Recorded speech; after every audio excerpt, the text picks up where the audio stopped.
shows you exactly the intent from Galatasaray. They want to shut up shop, they want to make life difficult, and it's been a very, very uncomfortable night for Liverpool. There's a yellow card for Ryan Gravenberch. 2 minutes, 20 seconds of the 90 minutes remain. The free kick played into the box, but Bardukchuk can only head it out of play. So a goal kick to Liverpool. Still a chance that Liverpool could get the equaliser tonight and make it a very different complexion going into the second leg at Anfield next week. Remember, no Alisson, didn't travel due to a knock in training. Mamardashvili takes the goal kick. Davinson Sanchez is able to outmuscle Ekitike, give him a little shove and then headed the ball away. Virgil van Dijk with a header for Liverpool. Joe Gomez jumping near the halfway line, comes back towards Ekitike again, but this time Bardukchuk is there and able to prod the ball clear. Work to do now for Ismail Jacobs, under pressure. Oh, he's lost the ball. Szoboszlai in towards Ekitike. The header is over the top. Chance for Liverpool in the 89th minute, and Ekitike, who rose well, couldn't keep the header down. Yeah, it was a difficult header for him because he was always under pressure. Davinson Sanchez rose really well as well.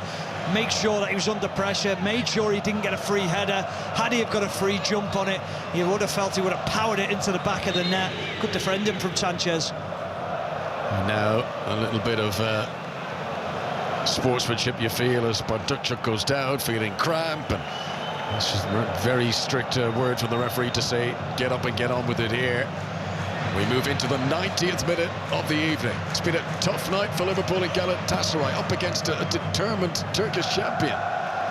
Osimhen is going to jump in the air, but again comfortably beaten by Virgil van Dijk, and then down goes Ekitike, and this time he's been fouled, and it's a yellow card for Davinson Sanchez, and that's a significant one. Davinson Sanchez, the former Spurs player, will now miss the second leg at Anfield next month for a quite unnecessary push and yellow card there. Yeah, he's absolutely furious. I don't understand why he's being given a yellow card. It's just a flailing leg, but as he gets sort of turned, his body flicks the heel up, hits the midriff of Ekitike, but it's never a yellow card, and Yilmaz is in again. Yilmaz down the left wing for Galatasaray, up against Konate, inside the penalty area, and a heavy touch, a tired touch from Yilmaz, who holds the back of his hamstring. He gave everything sprinting after that, but he's hurt himself, and he's indicating towards the bench that he mightn't be able to continue here. The 90 minutes are about to expire. We're about to move into stoppage time on 5 Live, BBC Sounds and BBC Radio Merseyside tonight. Galatasaray leading Liverpool by a goal to nil, and there's going to be 4 minutes added on for stoppages.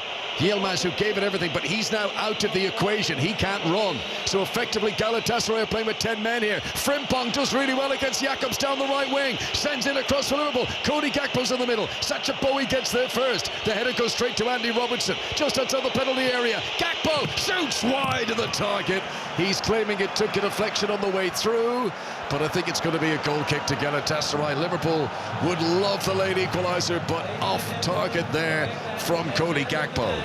You just know as soon as Gakpo receives the ball and he's given half a yard, he's going to try and get that shot away. I just wonder whether the goalkeeper had made a save, whether he touched it round the post, but just dragged it ever so slightly wide. But Davinson Sanchez still furious with the referee. He realises how important the next leg is, and he's not going to be a part of that. And he's been really good tonight, as he had iffy moments at Tottenham Hotspur. He wasn't the most comfortable at times.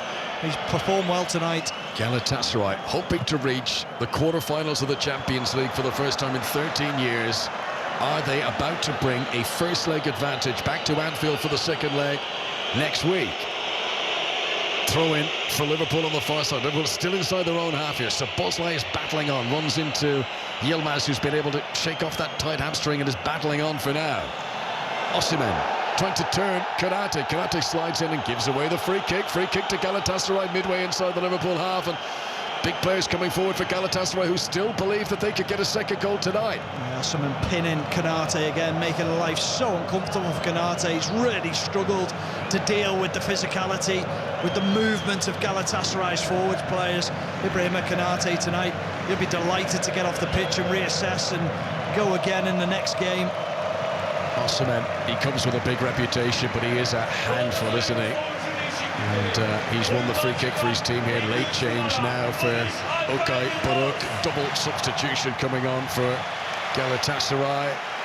Erin El Mali is going to come on. He's a fullback, a Turkish international. Lucas Torreira is making away, and surely it's going to be Boris Yilmaz as well. So Yilmaz and Torreira off, and Elmay and a familiar name of İlkay Gündoğan, the former Manchester City captain. That's a good experienced head to be bringing on for the final 90 seconds of stoppage time here. Former Barcelona, Dortmund and Manchester City player İlkay Gündoğan. It just feels like he's looked at his bench and gone, who's the defender? Can I put any more on? And then he saw Gündoğan and he thought, do you know what? You're experienced enough, you'll do. İlkay Gündoğan, who has scored 4 goals against Liverpool over the years. Robertson with defending to do here. Little choice to put it out for a corner. A corner in stoppage time for Galatasaray, who still lead Liverpool by a goal to 0 on 5 live. What are they going to do, Connor? Are they going to put it in and try and score a second, or are they just going to play a short one and keep the ball in the corner? I think they'll go for a second here. I think they feel that Liverpool are very vulnerable from set pieces, very uncomfortable. That's the way they've set up. They've got to be brave. If they want to go through to the quarter-finals, Soloy is going to take the corner kick. Right-hand side of the field as Galatasaray come forward. Here comes the delivery, all sorts of pushing in the centre, and I think that's going to be retaken.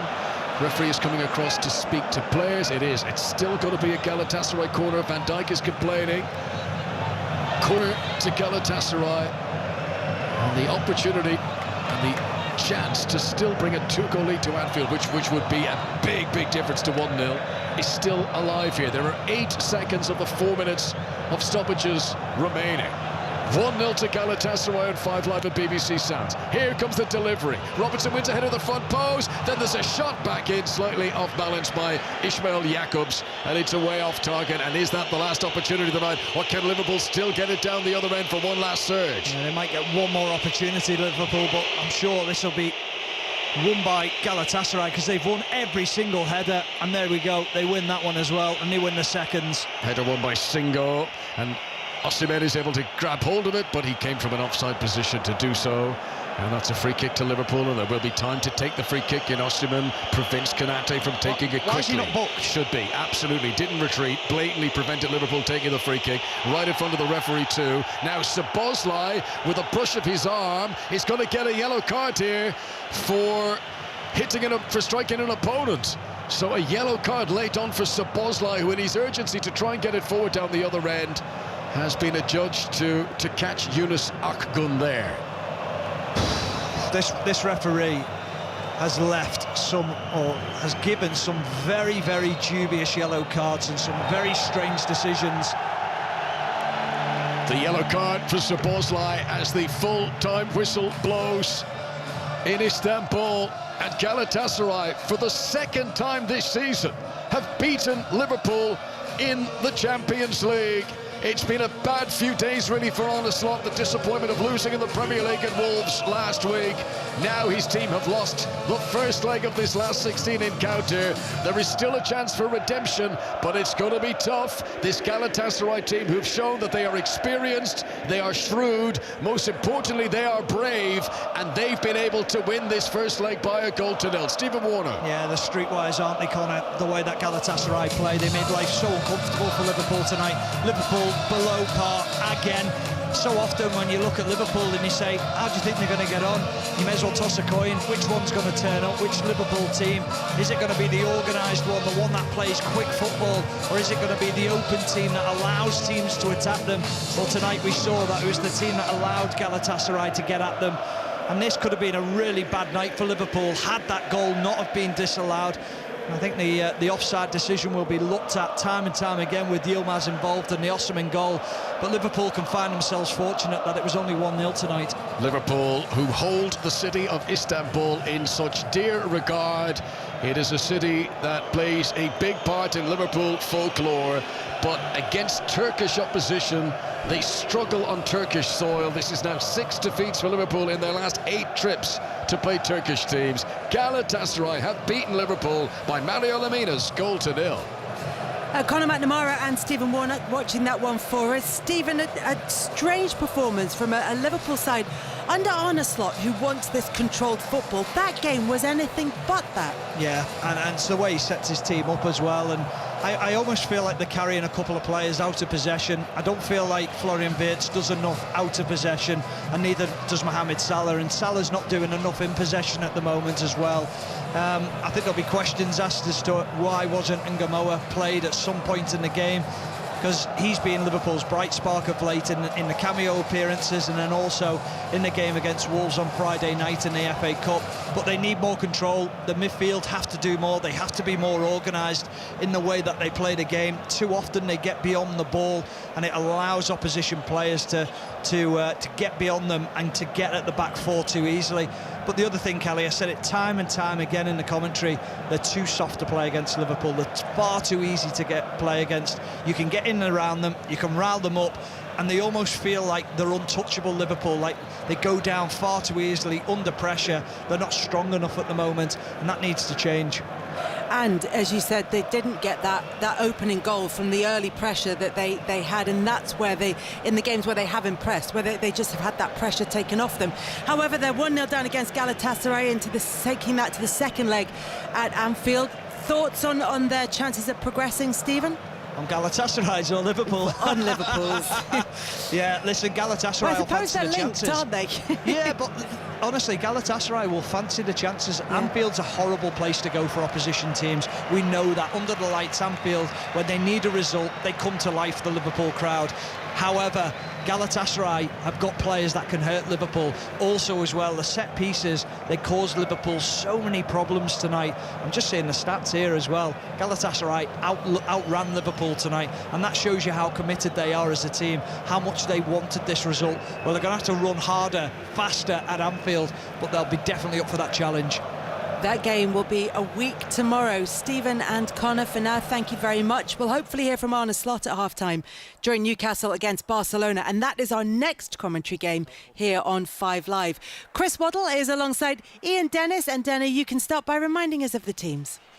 Yes, well, the team news, Kelly, is 3 changes for Newcastle from the side that lost to Manchester City here at the weekend.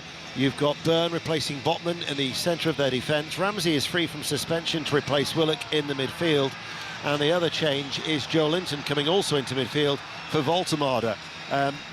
Anthony Gordon is on the bench. He doesn't start. We're hearing that he's been struggling with an illness in recent days, which would explain why he, who has scored 10 goals in the Champions League this season, is only amongst the substitutes. He clearly can't manage the full 90.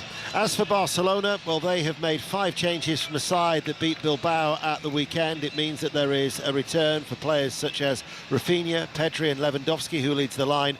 But Marcus Rashford, who scored the 2 goals on match day 1 actually in the Champions League here back in September, is only on the bench. But even when you look at the lineups, Chris, you're expecting goals from this fixture. Yeah, most definitely. We know Barcelona are in good form, and they do create a lot of chances. They've got 2 fantastic wingers, and Lewandowski for me is still a class act. He knows how to put the ball in the back of the net. So we're waiting to see, and let's see how Newcastle play. Are they going to press high like they normally do, try and get an early goal, try and put Barcelona under less pressure, or will they sit back and bide the time? Well, you look at Lewandowski, 14 goals, Fermin Lopez, 11 goals, Yamal, 19 goals, and Rafinha, 14 goals. It's easy to see where the threat's going to come from tonight for Newcastle, Kelly. Deno and Chris will be back with you very shortly at St James's Park as we continue the build-up to Newcastle United against Barcelona. On Sports Extra, you'll be able to find commentary of Atletico Madrid against Spurs, and that's where we find Paul Robinson and, first of all, John Murray. Yes, the atmosphere just building here inside the brilliant Metropolitano Stadium. It's Tottenham's first match back here since they played in the Champions League final in this stadium back in 2019. It is, when you come to play Atletico Madrid, one of the toughest places to visit in Europe. Diego Simeone's Atletico Madrid, 3rd in La Liga, and Tottenham coming here on their worst run of form all season. 5 defeats in a row. They've lost all 3 under Igor Tudor. So, Paul Robinson's sitting here alongside me in the Spanish capital. What has Igor Tudor done tonight? Well, he's made 4 changes. He's changed the goalkeeper. Kinski's playing tonight, Paul. Vicario on the bench. Romero is back, as we were expecting. The captain, part of a back line with Danzo and Van de Ven. Jed Spence is available after injury. He's on the left-hand side. Pedro Porro on the right. Sarr and Gray in the middle. And then Kolo Muani, Kell, either side of Richarlison. So Solanke's on the bench, and Palhinha is on the substitutes bench as well for Tottenham. Yeah, he has made changes, but actually he's gone strong. I think the goalkeeping change is one that he's probably enjoyed making, and it's given him a free card, if you like, because Vicario has made a lot of mistakes and a lot of errors leading to goals. So I think this is an opportunity for him to put Kinski in tonight, and actually if he does well, I wouldn't be surprised if he keeps the gloves for the weekend and continues to the end of the season. This is a game that Tottenham Hotspur really don't need. It's all about momentum for them. They're in a really bad place at the moment. They need to get results, they need to get confidence, and they're completely devoid of confidence. They looked really poor against Crystal Palace.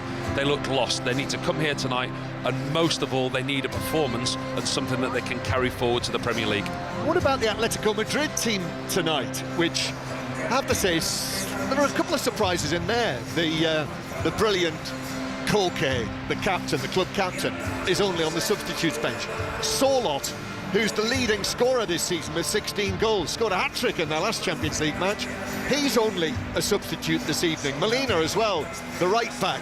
So Alvarez, former Manchester City man, and Griezmann, with all of his experience, are the two up front. Got Lookman in the team as well, the former Everton youngster. But you know, this is a tough prospect for Tottenham tonight, no question, Kelly. John and Paul, you'll be on Sports Extra from 7:55 ahead of that 8 o'clock kickoff. And there's one other match in the Champions League this evening. Atalanta came back to beat Dortmund to progress to the round of 16.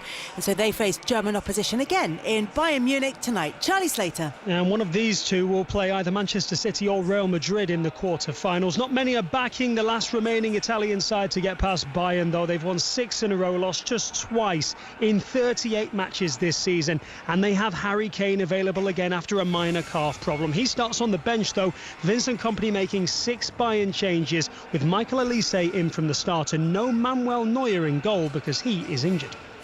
We've also got reporters at 5 matches across the EFL tonight. 4 of those are underway in the Championship. Third place Millwall welcome Derby to the Den, and that's where we find Emily Herbert. Good evening, Kelly. Yes, Millwall are looking to strengthen their push for automatic promotion. A win would move them to within a point of second place Middlesbrough, who play tomorrow. Bannon and Ivanovic are the 2 changes. Derby also chasing promotion in 7th, hoping to snatch the final playoff spot off Wrexham with 3 points and a positive goal difference tonight. Just the one change. Clark dropped, Ozo returns. It's 0-0. Derby looking to move into the playoff spots tonight. Already there, Wrexham and Hull, and they face each other at the racecourse ground. Nathan Albon.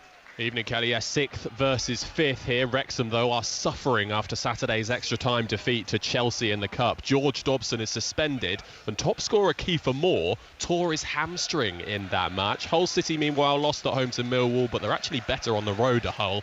Wrexham know a win tonight would take them up to 5th. And at the bottom of the Championship, Leicester City without a win in 11.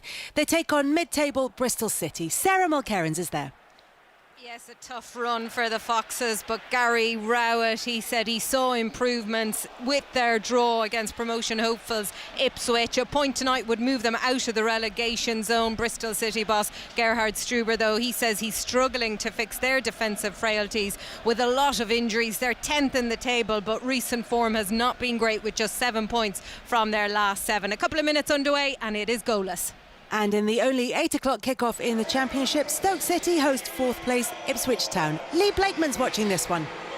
Hi Kelly, Ipswich with a chance to go 2 points behind Middlesbrough with a win here, and they do still have a game in hand on the teams above them ahead of this midweek round of fixtures too. They drew with Leicester on Saturday but had won all of their previous 3 before that and have lost just 2 of their last 14 in the Championship. 2 changes tonight as Jack Clark and Jack Taylor both come in to start. Stoke have got 1 league win in 10, lost at Swansea on Saturday, and tonight are without their captain Ben Wilmot, who's out for the season, and their top scorer Sorba Thomas, who's suspended.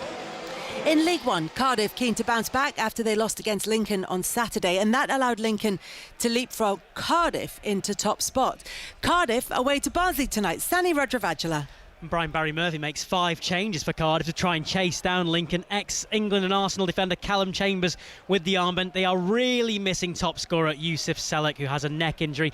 Barnsley cruising in mid-table. He might be 38 years old, but David McGoldrick has 16 so far this season. That goal against Exeter, who host Lincoln, eyes there too. 5 minutes gone, Barnsley 0, Cardiff 0.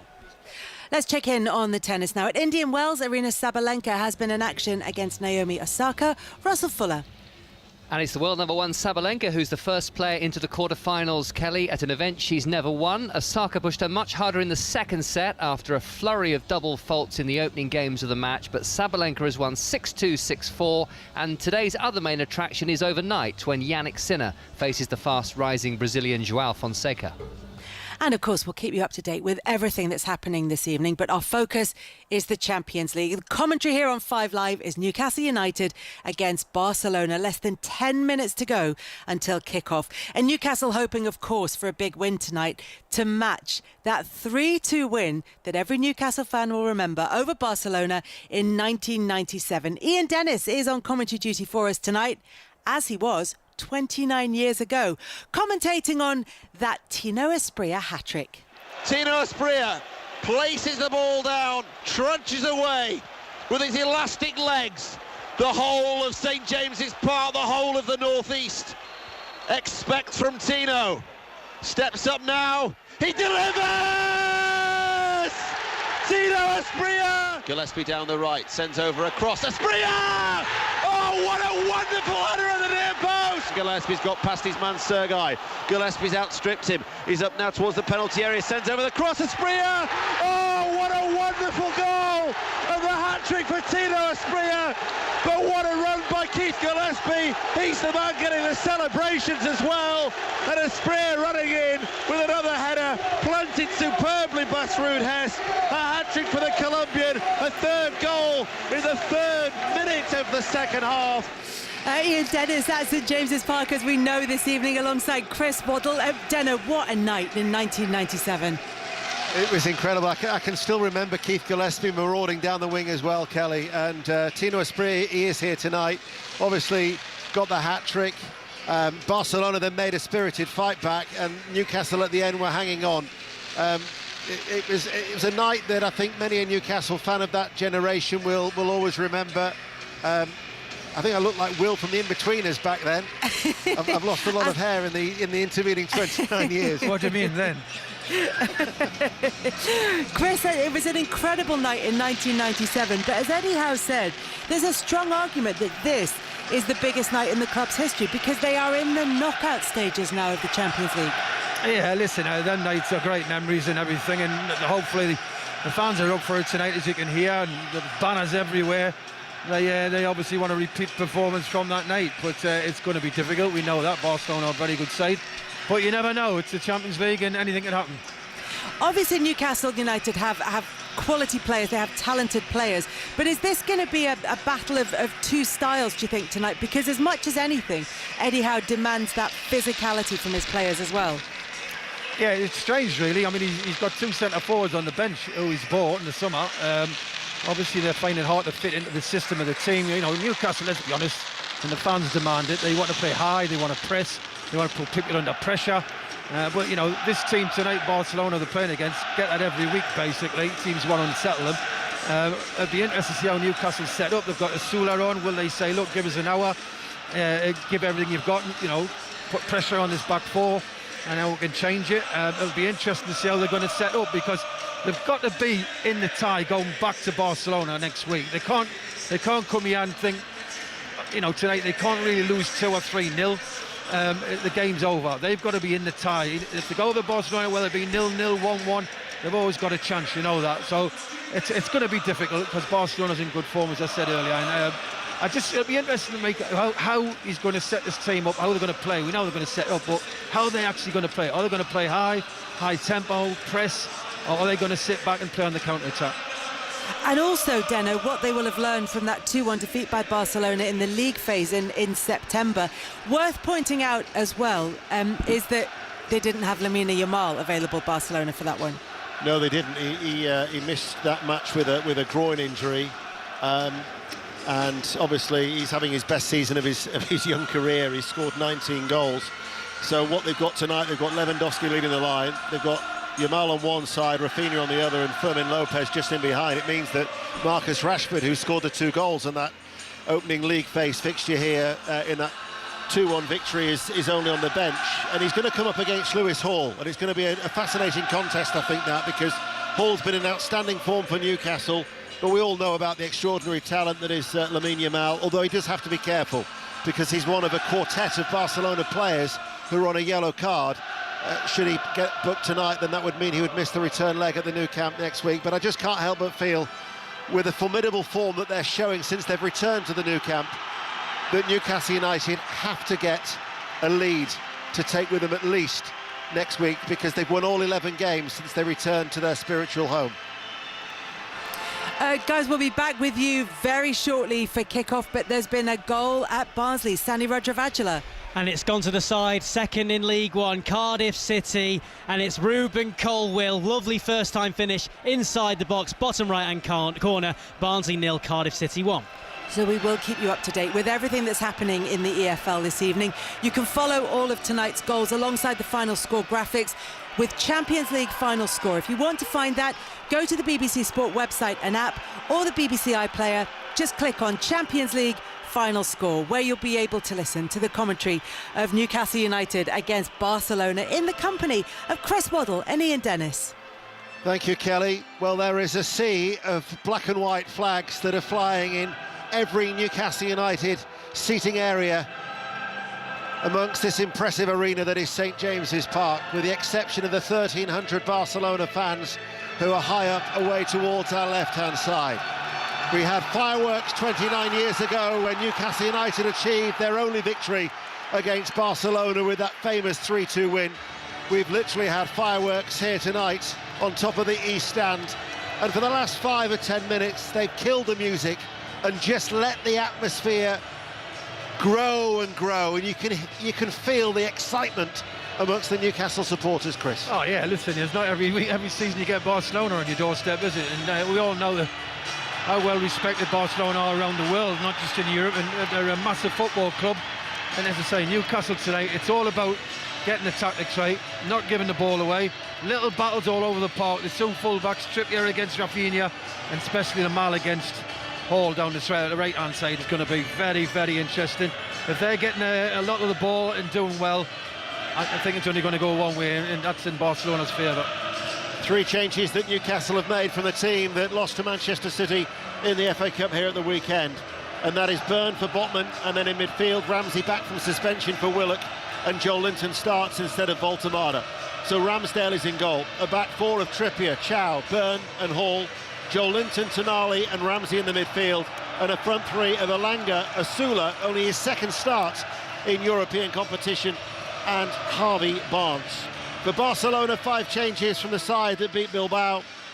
Johan Garcia is once again in goal. A back 4 of Cancelo, Araujo, Kubasi and Martin. Pedri and Bernal in the midfield.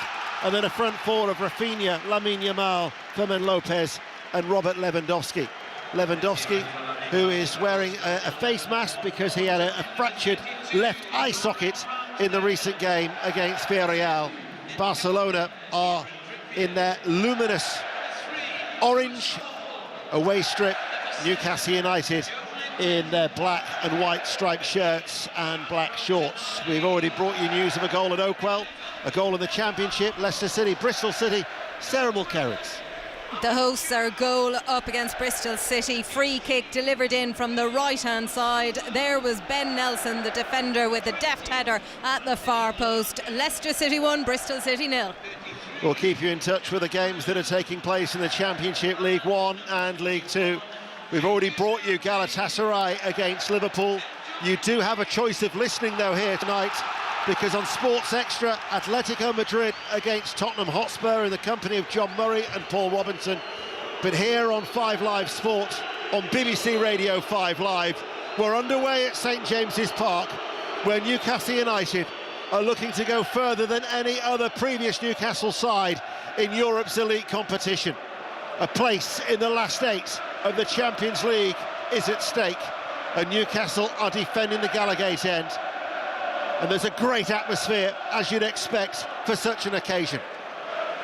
As Pedri plays the ball forward, and here is Byrne. However, Chris, I was here at the weekend. They started well for the first 20 minutes against Manchester City, and then they faded, and they've got to try and produce it over the full 90. Yeah, it's very difficult, the tempo Newcastle play. Anybody knows who watches Newcastle on a regular basis, we know how high tempo they play at, and they do run out of steam after half an hour, which allows the opposition to come back into it. Tonight, they look, to me already, that they're dropping off a little bit. They're not pressing as high. You know, I think like this is an occasion now, they've blocked the ball and they've got a chance of pressing high. But I think in general tonight, I think they're going to drop off. They've just changed the configuration of the back four for how they lined up against Bilbao at the weekend. Cancelo is actually playing as a left back. Ronald Araujo is at right back, and the two central defenders are Gerard Martin and Kubasi. There's Elanga, picks it up for Newcastle. Elanga delivers the cross, and Gerard Martin takes no chances and volleys the ball behind high for a corner kick. Yeah, positive start down the right-hand side, good ball in. Elanga did very well to get to the byline there, got his foot wrapped round it near post. Barcelona look a little bit edgy at the minute, they've not settled down. But captain Koke, only a substitute. Molina as well, World Cup winner with Argentina, only on the bench.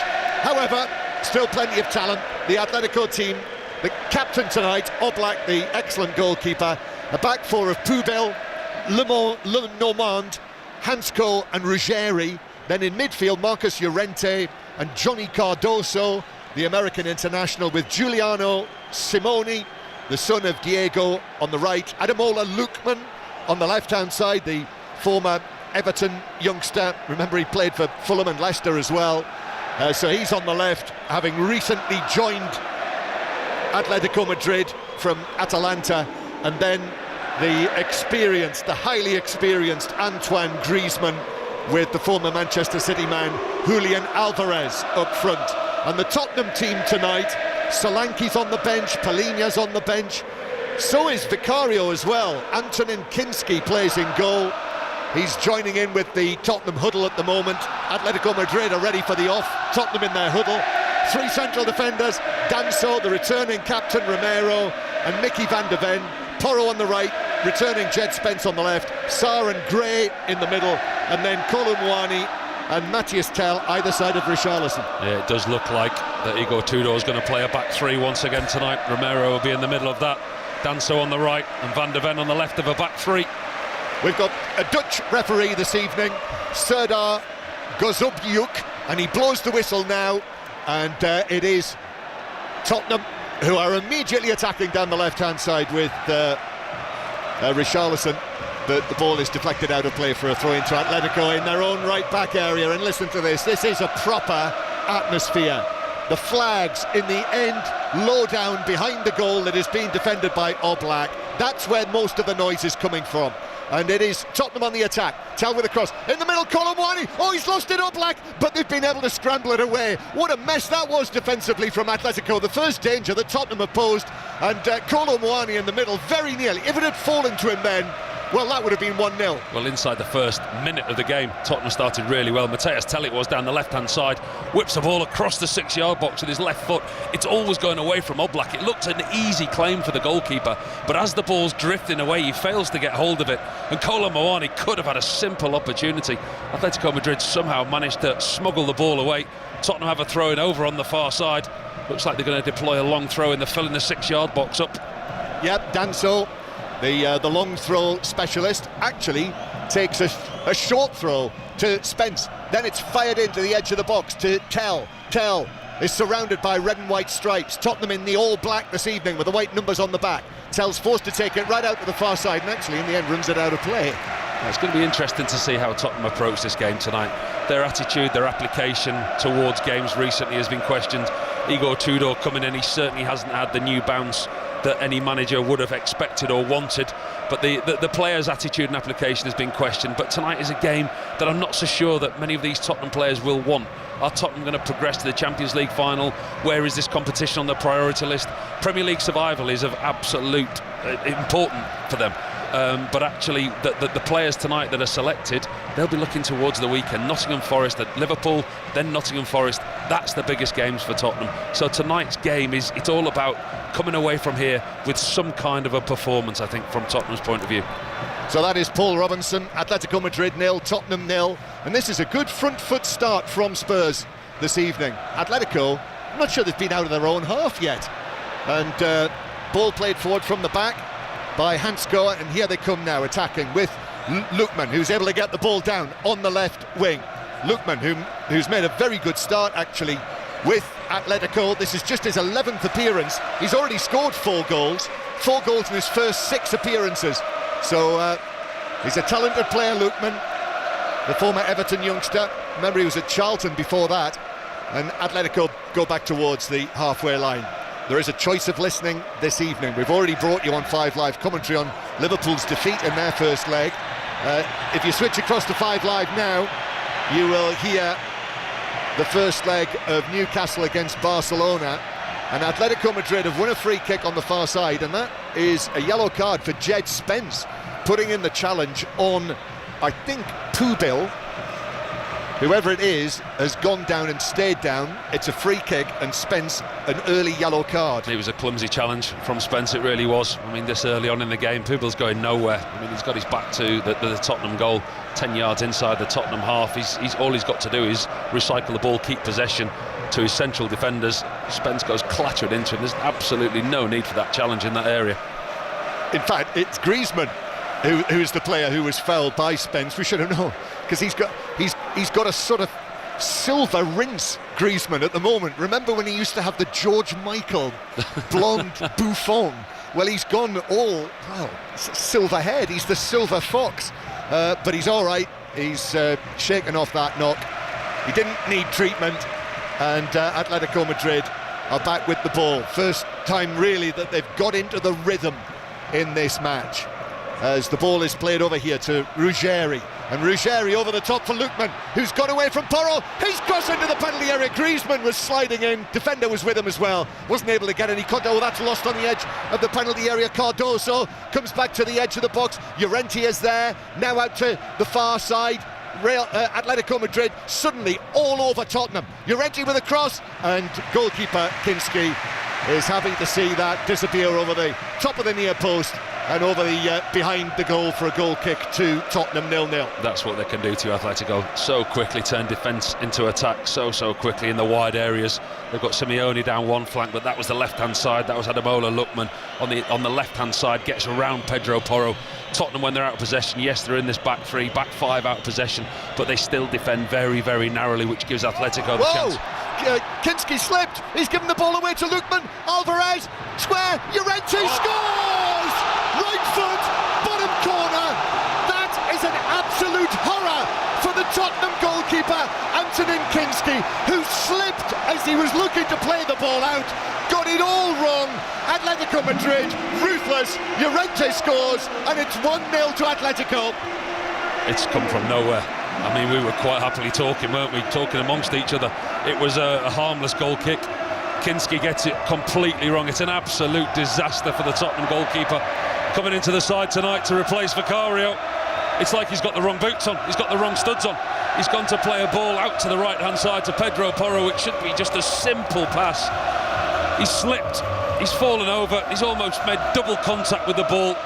Straight into the Atletico Madrid attackers, and you will not see a worse mistake from a goalkeeper this season. Tempted to say that was a really poor one, John, wasn't it? Just whether there was an element of hesitation in his mind, I don't know what it was, and he did appear to slip as he was taking the goal kick, and he just passed it straight to the opposition. That was awful. It really was poor from the goalkeeper. I mean, he's just slipped. Very shortly, 5 Live will be joining us for an update. But that is a real setback for Tottenham. 1-0. It's a real horror for Tottenham to concede a goal in the way that they did. The early goal as well. Atletico leading 1-0, and it's all down to Antonin Kinski, brought into play tonight by Igor Tudor, was taking a goal kick. Whether there was some hesitation in his mind, he certainly seemed to slip, and he passed the ball straight out to Lookman. Lookman across to Griezmann, and in the end it was Llorente on the edge of the box with a pinpoint left foot finish into the bottom corner. And Atletico were ahead, Paul Robinson. Oh, there's absolutely no way to dress it up, John. It's an absolute terrible mistake from the goalkeeper. It's a howler. I mean, it looks like he's got the wrong boots on. He just slips. It's a completely innocuous goal kick. Looks to play out, looks to play a simple pass to Pedro Porro. Slips over, plays the ball into Alvarez, who in turn puts it to Llorente. Taps it almost into an empty net to the bottom right-hand corner. Terrible mistake from Tottenham. Tottenham made a promising start, but Atletico Madrid have been ruthless and lead by 1-0. And we'll continue with the commentary here on Sports Extra after Atletico Madrid took the lead in the 6th minute through Llorente, who, remember, scored 2 goals at Anfield this season, as ball played in from the right from Simeone, who seemed to suggest he was blocked by Van de Ven. And after what was a promising opening in the very first opening minutes of the match from Tottenham, now suddenly Atletico Madrid have just taken absolute charge of this. And the volume inside this stadium has just gone up another level, hasn't it? The home supporters, they've just got that little bit of confidence that they needed from nowhere as well. As you say, it was completely innocuous goal kick. We see it so many times. The 2 central defenders stood on either edge of the 6-yard box. Goalkeeper plays it between the 2. The ball's played back to Kinski, and he looks to play a simple pass to Pedro Porro. Simply slips inside his own 6-yard box, hands the ball to Atletico Madrid, and all of a sudden, within 2 passes, the ball's in the back of the net, the volume's up, and that's it. A confidence-less Tottenham, a 1-0 down, away from home, looking again for something. Yeah, and if Atletico Madrid are able to score a quick second, you know, there's every chance that this could become quite ugly for Tottenham this evening, lacking in confidence. And suddenly Atletico are finding their men. They're hitting crisp passes, sharp passes, moving the ball quickly. That's exactly what they're doing in the central third of the field, although Kolo Muani has won it back for Tottenham, but in comes the challenge on him from Hansko. It does bounce back though for Ruggeri, the left back, who's able to head it back to his goalkeeper Oblak. And the thing to worry Tottenham is that at times this season, and they have been quite inconsistent, Atletico Madrid, but when they've been on, they've been on. They put 5 past Real Madrid, remember, in the early season. Biggest win they've had against Real Madrid for decades. Won the first leg of the Copa del Rey 4-0 against Barcelona before they lost the second leg 3-0. And they've had some big wins in the Champions League as well. However, here's Archie Gray for Tottenham. Spurs trying to get back into the match. Kell hits the shot from 25 yards. Oblak has to make the save, but it was routine. He was able to drop forward onto it. It's never going to be easy coming here, is it? I mean, when the draw was made and you see Tottenham Hotspur's predicament in the Premier League, you look at it and you just think, you know, repeating the same phrase, this is just a game that they don't need. I think for Tottenham, it's how they come out of this game. I don't think any Tottenham fan that's here tonight, up away high on our left-hand side, is here tonight expecting Tottenham to win the Champions League. But I think it's how they come out of tonight, what type of result they get. They need to come out of tonight without being scarred, with some kind of a performance that they can take forward. So it is Atletico Madrid 1, Tottenham 0. The early slip from Kinski from the goal kick, which gave possession back to Atletico Madrid, and in the end, Marcus Llorente playing in midfield tonight with the flowing fair hair, as Van de Ven is dispossessed, and that is given as a foul, which has enraged Atletico Madrid. Foul by Griezmann on Van de Ven, but it's a free kick to Tottenham halfway inside their own half. As I say earlier, Galatasaray winners in the first leg against Liverpool, but the second leg at Anfield next week.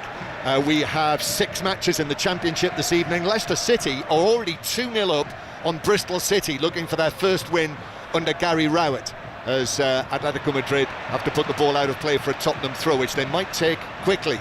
Portsmouth 0, Swansea 1, and in League 1, Barnsley 1, Cardiff 1, Doncaster 0, Luton 1, Stevenage 1, Leyton Orient 0 are early goals, as are in League 2, Barrow 0, Bristol Rovers 1, Fleetwood 1, Cheltenham 0, and Gillingham 0, MK Dons 2. All of the other matches still goalless, but Tottenham break forward. Here is Spence, gets the bounce of the ball, but it actually ran away from him into the penalty area, and Oblak was able to come out and pick up. I'd be surprised if the assistant down on this near side didn't put his flag up there. Jed Spence looked a long way offside.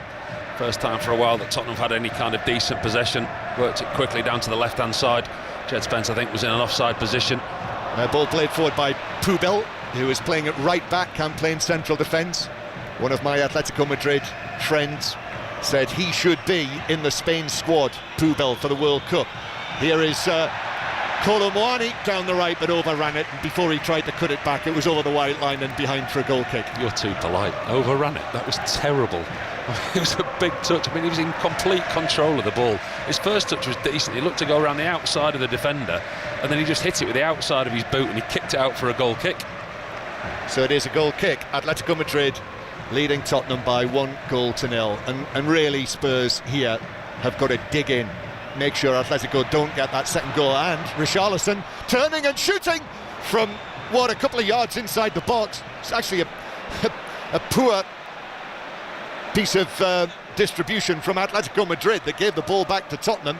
Header straight through the middle to Richarlison, who hit the shot on the turn as he swivelled, but wide of the left post. Well, the gift was almost reciprocated. Jan Oblak at the other end, he puts the ball down for a goal kick on his 6-yard line. He plays that straight pass into midfield. It's intercepted by Tottenham, headed straight back into Richarlison, he's quite creative, actually. Richarlison tries to take it first time on the swivel. It goes high and wide, but it's half an attempt for Tottenham. As the ball is brought out from the back by Pubel, looking for the run of Llorente. Oh, and a slip by Van de Ven. Griezmann's in, one-on-one, goes past Danson, scores. It's 2-0. It's 2-0, and it's another calamity for Tottenham. Van de Ven slips over this time, and Griezmann was in. You do not give him chances like that, and he was so calm. Beat Danso, planted it past Kinski, and it is Atletico Madrid 2, Tottenham 0. Oh, it just goes from bad to worse for Tottenham. I mean, that's such a simple goal from Atletico Madrid. Straight ball up, 2 Tottenham defenders over on the left-hand side. There's Danzo, there's Van de Ven, there's Romero. All 3 of them try and have a go at clearing the ball. Actually, it comes to Van de Ven in the middle. Such a simple opportunity for him to clear. Slips over in the middle of the goal, allows Griezmann one-on-one with the goalkeeper. Checks inside on his left foot. There's only going to be one end result. What are we, 13 and a half minutes into this game? Atletico Madrid, they haven't had to do anything in this game. They've been gifted 2 goals, 2 mistakes. I mean, it's been such poor defending from Tottenham. The goalkeeper to start with, the defence in the second place. I mean, for Atletico Madrid now, 2-0 up in this tie. We're a Tottenham team completely devoid of confidence. Looking at the body language of those people down there in black shirts, it's not a good situation for Tottenham at the moment. It really isn't. It's gone from bad to worse for Tottenham. Van de Ven, a crucial slip as it was headed back to him, and with great calmness. Do you know what, John? Griezmann put it away. And the boots. And they're in again, and it's going to be walked into the net. There's been another 2 goals for Atletico Madrid. It's gone from bad to worse to much worse for Tottenham. Atletico have scored 3 times in the first 15 minutes of the match, and it's Kinski again at fault. The ball was played back to him, and he completely missed his kick, and it was just walked into the net to make it 3-0. Alvarez with that one, and the second goal came from a slip by Van de Ven that let in Griezmann. So Llorente, Griezmann, and now Alvarez, and Tottenham are all over the place. John, it's an absolute disaster. Tottenham, they're making errors all over the pitch. This is a game they didn't need, and they certainly do not need this now. Atletico Madrid 3, Tottenham 0, and already you would think there is no way back for Spurs in this tie. So 3-0, and, well, Kinski has been at fault for 2 of the goals, and with 16 minutes on the clock, remarkably, Igor Tudor is going to make a change, and he's going to change his goalkeeper. And Vicario is now going to come on, and Kinski is having to run off the field, and his Tottenham teammates, Danso and Romero and Pedro Porro, have all come across to him and shown Kinski some support in here, but that, for him, that is a humiliation from him. And Kinski walks off the field. He's not gone to the bench. He's not gone to the bench. We didn't see Igor Tudor. Igor Tudor did not come across to the goalkeeper that he picked to start this match, and Kinski has just walked straight down the tunnel. Wow, wow, wow. I do not think I've ever seen that on a football pitch. That is a huge call from the manager. 16 and a half minutes into the game. Yes, the goalkeeper was at fault for 2 of the goals. That is a devastating blow. Kinski's a 22-year-old who's signed for the club. He's had very little opportunities. He's been picked for tonight. He's slipped over twice and made 2 disastrous errors that have led to goals. But that is confidence destroying from the manager. That is a huge, huge, huge decision from the manager. That is a decision of a manager that is massively under pressure. The goalkeeper Kinski came off, and immediately Romero, Danso, Van der Ven walked over to him, put his arm around him, and he's gone down the tunnel. I don't think I've ever seen that before, John. I don't think I have. And immediately you think, well, has he injured himself when he wasn't injured. When he miskicked to let Alvarez in to score the 3rd goal? He clearly wasn't, because he ran off the field. And Polina from the bench, one of the substitutes tonight, Polina actually got up and went down the tunnel with Kinski. You know, so he's not taken a position on the bench. Well, what a remarkable start to this first leg of this round of 16 tie. Atletico Madrid already 3-0 up and looking for another one as the ball is cut back from the right-hand side by Simeone. They're all over them, and now a shot blasted in by Ruggeri. That rebounds to Llorente on the edge of the box. Griezmann, he scored the 2nd. Llorente scored the 1st. Alvarez scored the 3rd. Here's Alvarez again. Tottenham are at 6s and 7s. Ball played out to the left-hand side to Ruggeri. Then back to Lookman, left corner of the box. Atletico Madrid, they're looking for a 4th now. Alvarez again actually goes back towards the halfway line to Lenormand and Hansko. And Atletico Madrid, they're already 3-0 up. Chances are they've already got this tie won, but they're sensing that they could go 4-5-6 because Tottenham are all over the place. Here's a cross from Pubel on the right-hand side, deflects into the penalty area. That is chested down, played away, it's given away to Griezmann. Now Llorente on the edge of the box. Still Llorente, it's scrambled away, stabbed away by Sarr, and now it will be run away for Tottenham by Kolo Muani, but he is dispossessed. And now, again, Atletico Madrid come with Llorente in the centre circle, but he goes back towards the halfway line. John, I can't believe what I'm watching. I really, really cannot believe what I'm watching from a Tottenham point of view. They look clueless. It looks like they don't even know which way they're kicking. Nobody's running back, nobody's chasing, nobody's closing down, nobody's picking anybody up. Atletico Madrid have got possession of the ball. I mean, so early on in the game, 20 minutes in, Atletico are 3-0 up. The Tottenham team look completely stunned and shocked. I thought they'd bottomed out at Crystal Palace. This is bad. Here's Griezmann, and of course, top sportsman, a top football team like Atletico Madrid, they can smell the blood here as Llorente crosses low. That comes off a defender. It's a corner to Atletico Madrid. I don't know the fallout from this already. We're only 20 minutes into this game, 3-0 down. I can only imagine the repercussions after this game when you hear what the manager's got to say, the substitution of the goalkeeper. I do not see any scenario in which Tottenham come out this well. 3-0, 20 minutes played. Corner from the right. Griezmann going to take this. All 3 goals from Tottenham defensive errors, 2 of them by the goalkeeper. Griezmann gets it back, curls it in. That is headed away by Danso. Then Griezmann nods it forward, and challenge comes in on the far side by Sarr. That is given as a free kick to Atletico Madrid. Sarr went in strongly with the challenge, and a free kick to Atletico on the right wing. Do you know, I like this mentality from Atletico Madrid because they're showing no mercy whatsoever. Yes, they've got 3 goals up inside 20 minutes, but the manager Diego Simeone, these are one of the biggest technical areas that you will ever see in football. It's a wonderful stadium, the technical areas are huge, but it doesn't mean anything for Simeone. He's out there right behind the assistant on the near side, berating his team who are 3-0 up. He wants a 4th, he wants to go on and win this game within the first half. Well, Tottenham here tonight are back in the stadium that was the scene of their Champions League final, and that really, nothing went right for Tottenham that night. But in comparison to this is a nightmare. Free kick on the right. Free kick to be swung in left-footed by the green boots of Griezmann, who's waiting over there. in his short silver hair, short back and sides. He plays it in, Griezmann. Oh my goodness, almost an own goal. And then it is forced. No, that's in. It is over the line. Yeah, it's got to be in. Or is it? Yes, the goal is given. Well, it could twice have been an own goal. Initially, I think it was Danso got the header that was saved by Vicario, but then it bounced out and I think was headed in for an own goal. Griezmann delivered it in, came off the head of Danso. It was a brilliant save by Vicario, and then under pressure,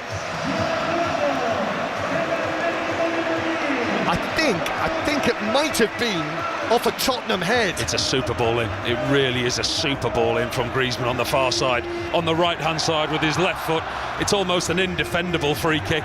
It's Danso who rises at the near post, and Vicario makes a brilliant save to start with. The goalkeeper who's just come on, he's cold. He's made a brilliant save, but then it's come back out, and once again, Tottenham's defending. There's a defender in there with Lenormand, and Lenormand actually is taking the credit for it, so I think he must have got the meaningful touch. He has. It's Lenormand's goal, and it's Atletico Madrid 4, Tottenham 0, and we have played 23 minutes of the match. 4-0 to Atletico Madrid. It can't get any worse. I mean, the Tottenham Hotspur supporters away to our left-hand side, high up inside this stadium. There was one or two red empty seats that you could see spattered in between the supporters. But now the supporters who have made the effort, they've spent their hard-earned money to come out here and watch this. They're going. They've had enough. I mean, I can't actually believe what I'm seeing in this stadium. Like I said to you before, I think the Crystal Palace game at home, I sat at home and I watched that game and I thought, it can't get any worse than this. Surely it can't get any worse. It was a tough watch, in all honesty. It was a really tough watch. And then thinking, right, okay, go to Atletico Madrid and then get something. But then today, nothing. It's now Atletico Madrid 4, Tottenham 0. 4 goals for Atletico Madrid inside the first 23 minutes. And this one, a header after a free kick from Griezmann on the right that came off a Tottenham head. Substitute goalkeeper Vicario, who's been brought on for Kinski. That's a talking point in itself after Kinski was at fault for 2 of the first 3 goals. Vicario made a brilliant save, but Lenormand was able to get in there and head it in from close range. So it's gone from bad to worse to even worse to much worse. Atletico Madrid 4, Tottenham 0. And we'll continue with the commentary on Sports Extra. And that is just it, Paul, isn't it? What a first 24 minutes for Tottenham here. It's been torrid. We knew that Tottenham were devoid of confidence. We knew that they were a poor side, but they have been absolutely torn apart, much to their own undoing in the first 20 minutes, and going 3-0 down the way that they have. And the goalkeeper been taken off. I've never seen that in my entire career, in my entire broadcasting career, a manager substituting a goalkeeper after 2 mistakes within 16 minutes. They look like a team that just do not have a clue which way they're facing. Vicario now back in goal after Kinski was substituted off after the 3rd goal was conceded. I mean, he slipped for a goal kick for the first and gave the ball back to Atletico Madrid, and for the 3rd goal he completely missed his kick, which meant that Julian Alvarez was just able to take the ball off him and walk it into the net. 4-0. Here's Richarlison, a rare Tottenham attack. Richarlison into the penalty area, still going, works it across. Porro could be in to score, and he is. Pedro Porro has been able to get a goal back for Tottenham. Well, that's a crumb of comfort, but not much more than that. 4-1, Pedro Porro. It was a decent finish from Pedro Porro. You can see from the Tottenham body language, the players are just jogging back, no kind of celebration, no embracing one another. Diego Simeone is absolutely fuming down beneath us. He's almost on the pitch. His team are 4-0 up. They've conceded. I mean, what a 26 minutes of football that we've just seen. Pedro Porro inside the 18-yard box on the angle, 12 yards out, smashes it hard and low to the right-hand side of Oblak. There's no chance for the goalkeeper. Richarlison was the one that did the hard work, put it into the path of Porro. Decent finish, but I mean, it probably means absolutely nothing at the moment for Tottenham. But they're on the score sheet, I suppose. Atletico Madrid 4, Tottenham 1. And if you are listening to us on Sports Extra very shortly, again, 5 Live will be joining us for an update on that latest goal. So it is Atletico Madrid 4, Tottenham 1.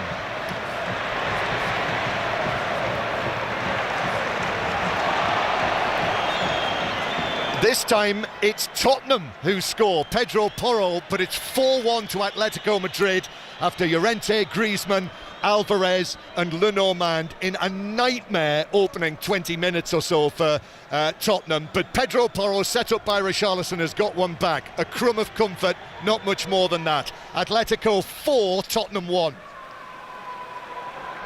As Atletico Madrid have the ball in the centre circle. As the commentary continues now on Sports Extra.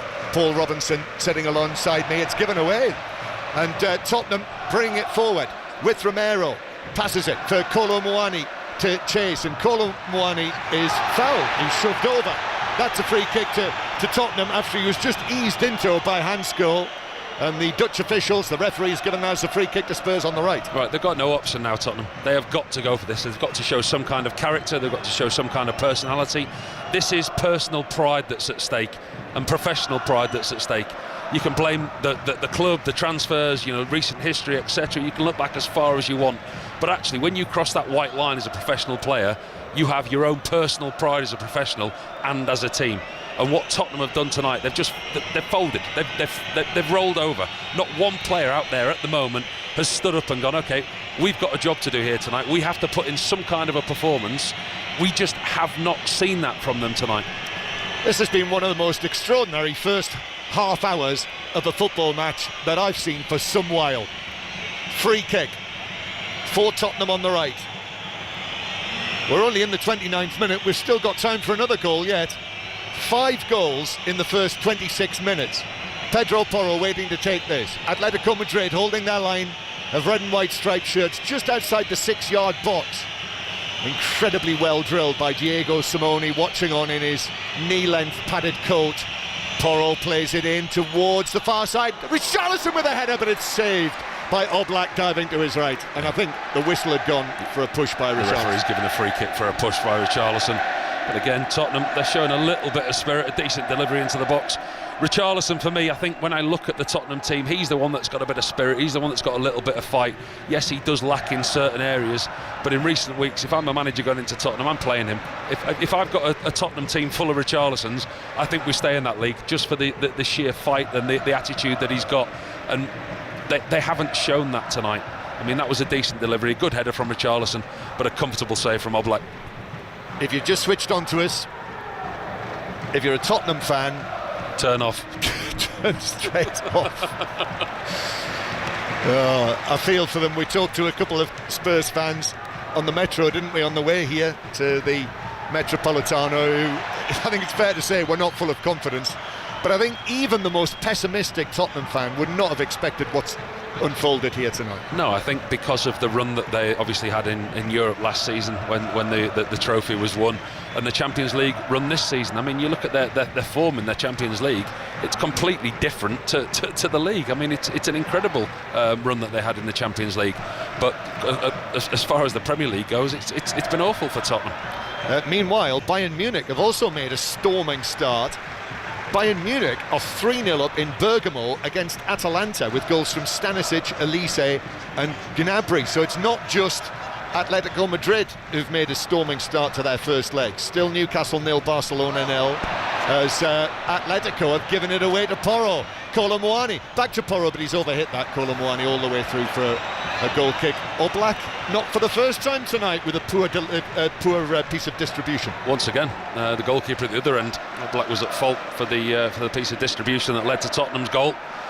Kinski at the other end, as we know what's happened to him, he's probably sat in the dressing room listening to us now. But yeah, they're playing out from the back from Atletico Madrid. If Tottenham push on and they do the high press, that they do look better in higher areas.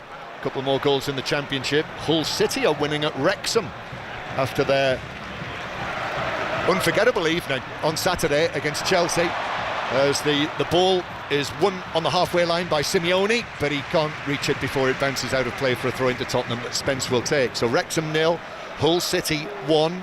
Hull City, like Wrexham, pushing for promotion. Actually, that is 6th against 5th, isn't it? So Hull 1-0 up at the racecourse ground. And also, it's Millwall winning 1-0 against Derby, so 3rd place Millwall winning 1-0 against Derby, and Swansea now 2-0 up at Portsmouth.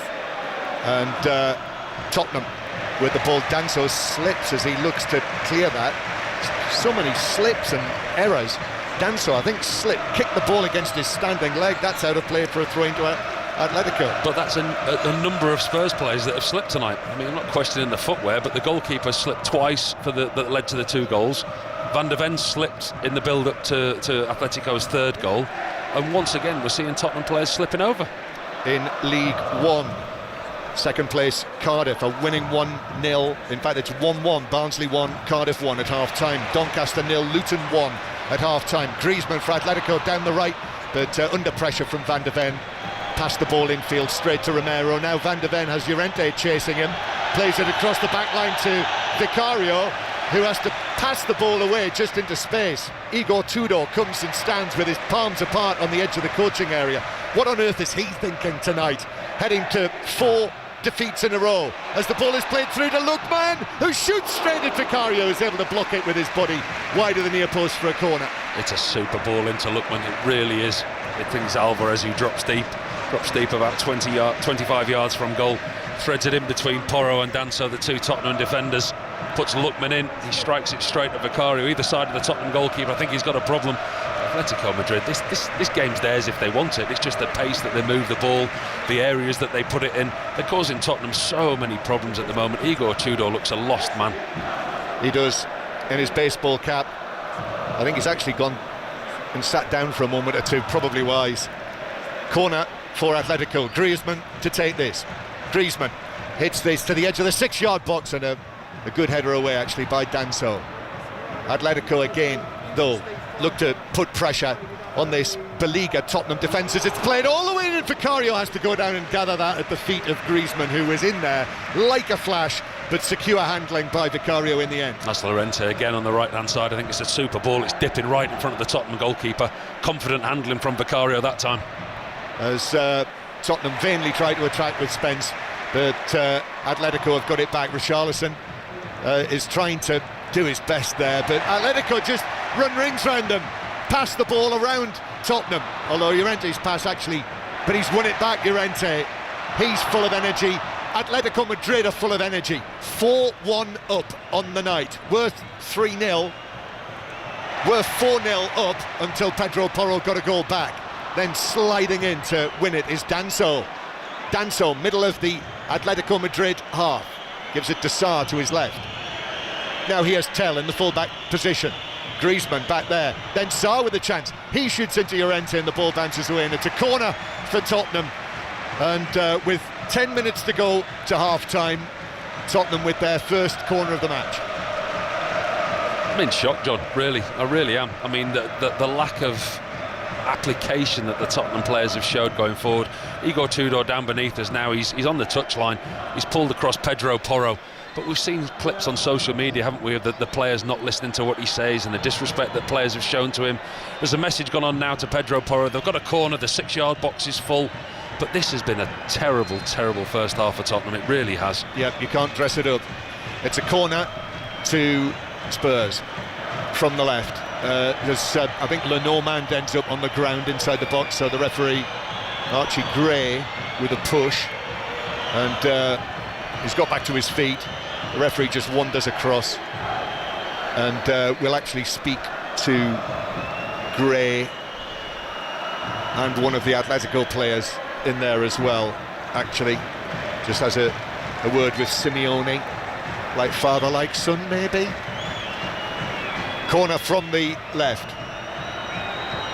Right arm raised. Here it is. It's a very high delivery to the back post, and with the header, Romero, which I think might have struck the outside of the post on the way wide.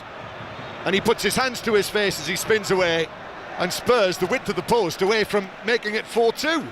Incredibly, Tottenham could have got a second. I mean, it's a decent delivery from the far side. Corner over on the far right-hand side. Mateus Tell with a right-footed in-swinger to the far post. The 6-yard box is crowded. Romero does superbly well, keeps himself free at the far post. Completely free header, and he heads it against the outside of the post. That could have been 4-2. But it is 4-1 to Diego Simeone's team. Second leg at the Tottenham Stadium next Wednesday night. with this scoreline, well, it's not much more than a formality.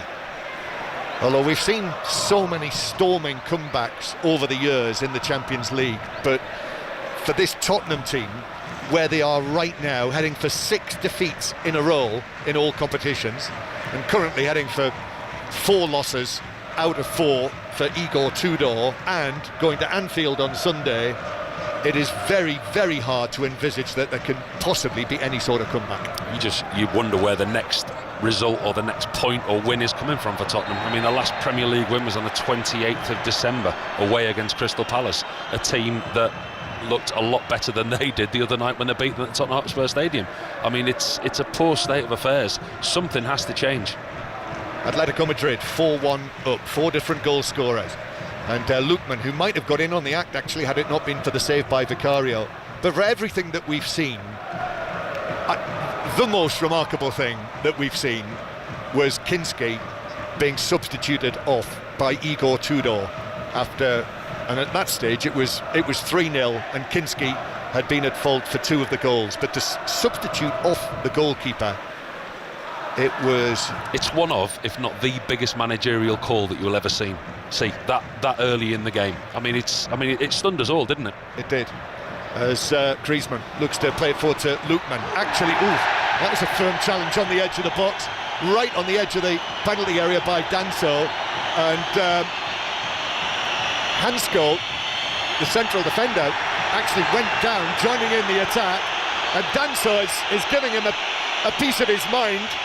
He has stayed down there on the edge of the penalty area. Griezmann is talking to the referee. Video assistant ref, of course, will look at this as well. But the central defender, Hansko, the Slovakia international, has stayed down. I think they've looked and they've checked very quickly. The referee signals that it's been cleared. It was a rather firm challenge from Danso. Not necessarily. It was rather industrial at the edge of the box there, as you can hear from the Atletico fans in the background. Diego Simeone and the majority of the Atletico Madrid bench is by the side of the touchline, and the referee is motioning that he got the ball. Although he's blowing his whistle, I think that's more to do with the fact that the 4th official is being crowded by various members of the Atletico Madrid coaching staff. How quickly they all retreated to the dugout like naughty children. The referee's coming over to tell them off, and they all run back to the dugout. Yeah, they've disappeared out of sight. Double quick. Also, Diego Simeone has taken off that padded coat. Well, I mean, I'm not surprised given the temperature of some of what we've seen in the first half, and play is back underway again with 5 minutes to go to half-time. That was absolute classic Simeone, Atletico Madrid. Carry on.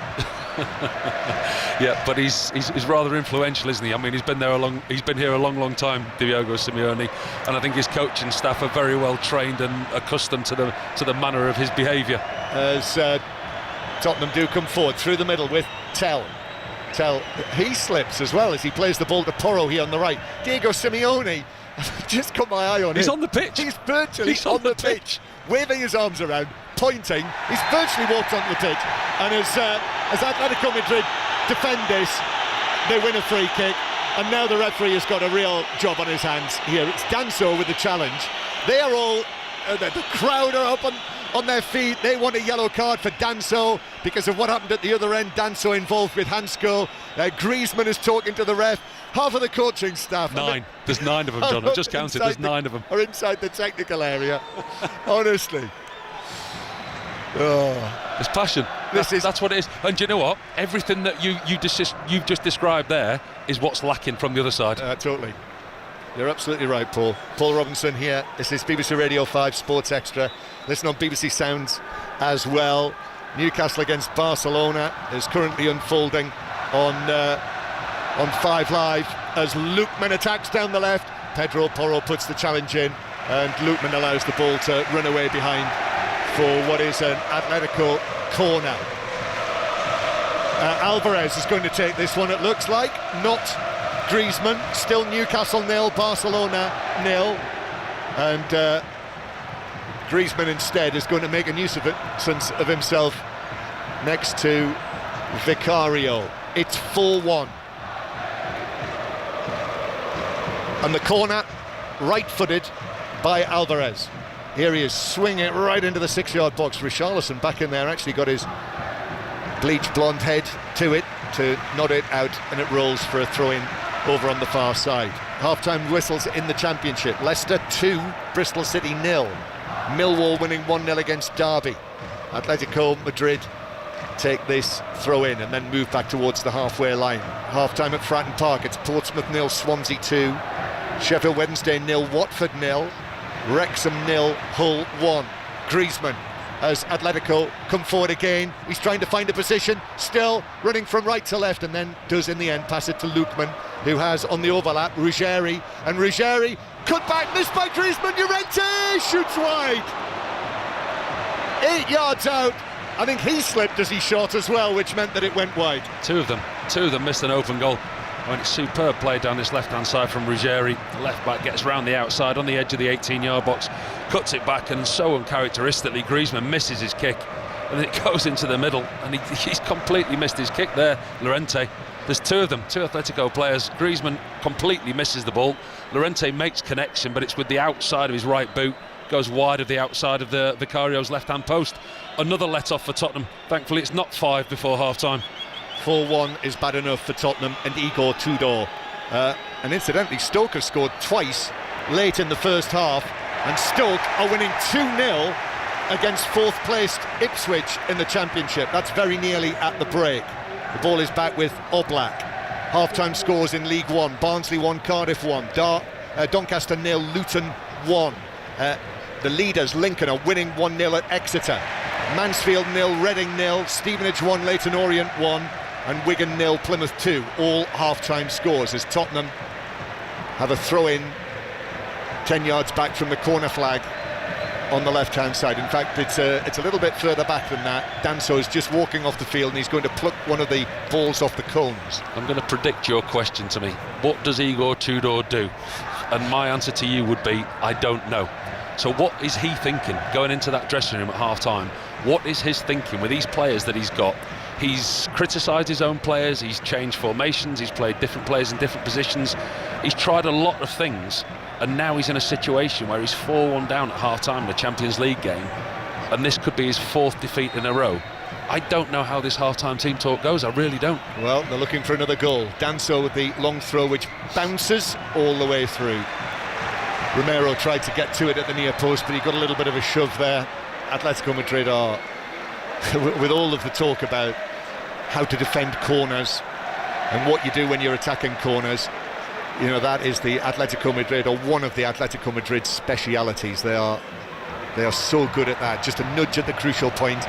And tonight they've shown their attacking talents, helped by a hapless performance from Tottenham.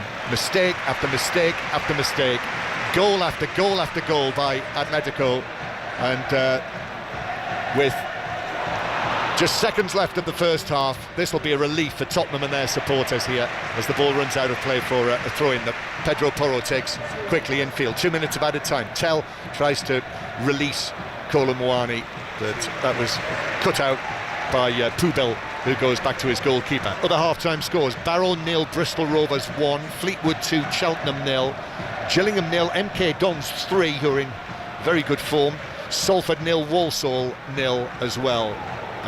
They're still playing in the first half. Atletico Madrid 4-1 up against Tottenham. So much to talk about. Really, it's been we'll not forget this one in a hurry. Only the second meeting between Tottenham and Atletico Madrid in one of the European club competitions. We've had to wait 63 years for it.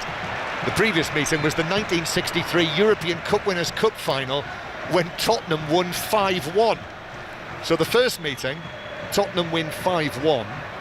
The next meeting, 63 years later, we haven't reached half-time, and Atletico Madrid are winning 4-1. I think a certain Jimmy Greaves got 2 goals in that game. What Tottenham would do for a player like that right now. Wouldn't they just? But I'm not sure what Tottenham can do from this position.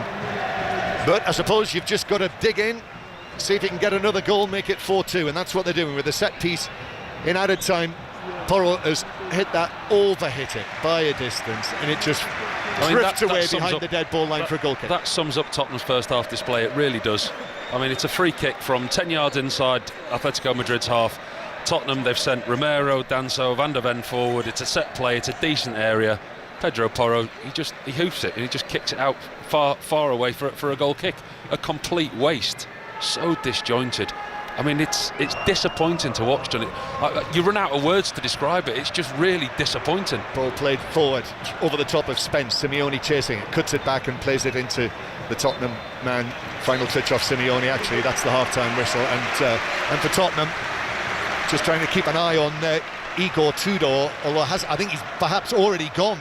I think he might have already left the dugout and disappeared down. Sacked it? Has he gone already? Gone to the dressing room.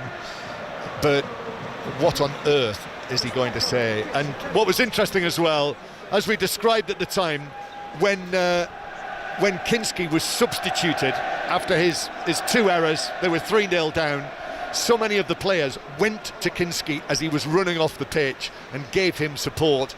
That is going to be, if only we could be the proverbial fly on the wall in that Tottenham dressing room at half-time, Paul Robinson. I just wonder where he is now, Kinski. Whether he's had a shower, he's got changed, or whether he's sat there waiting for his teammates to come in.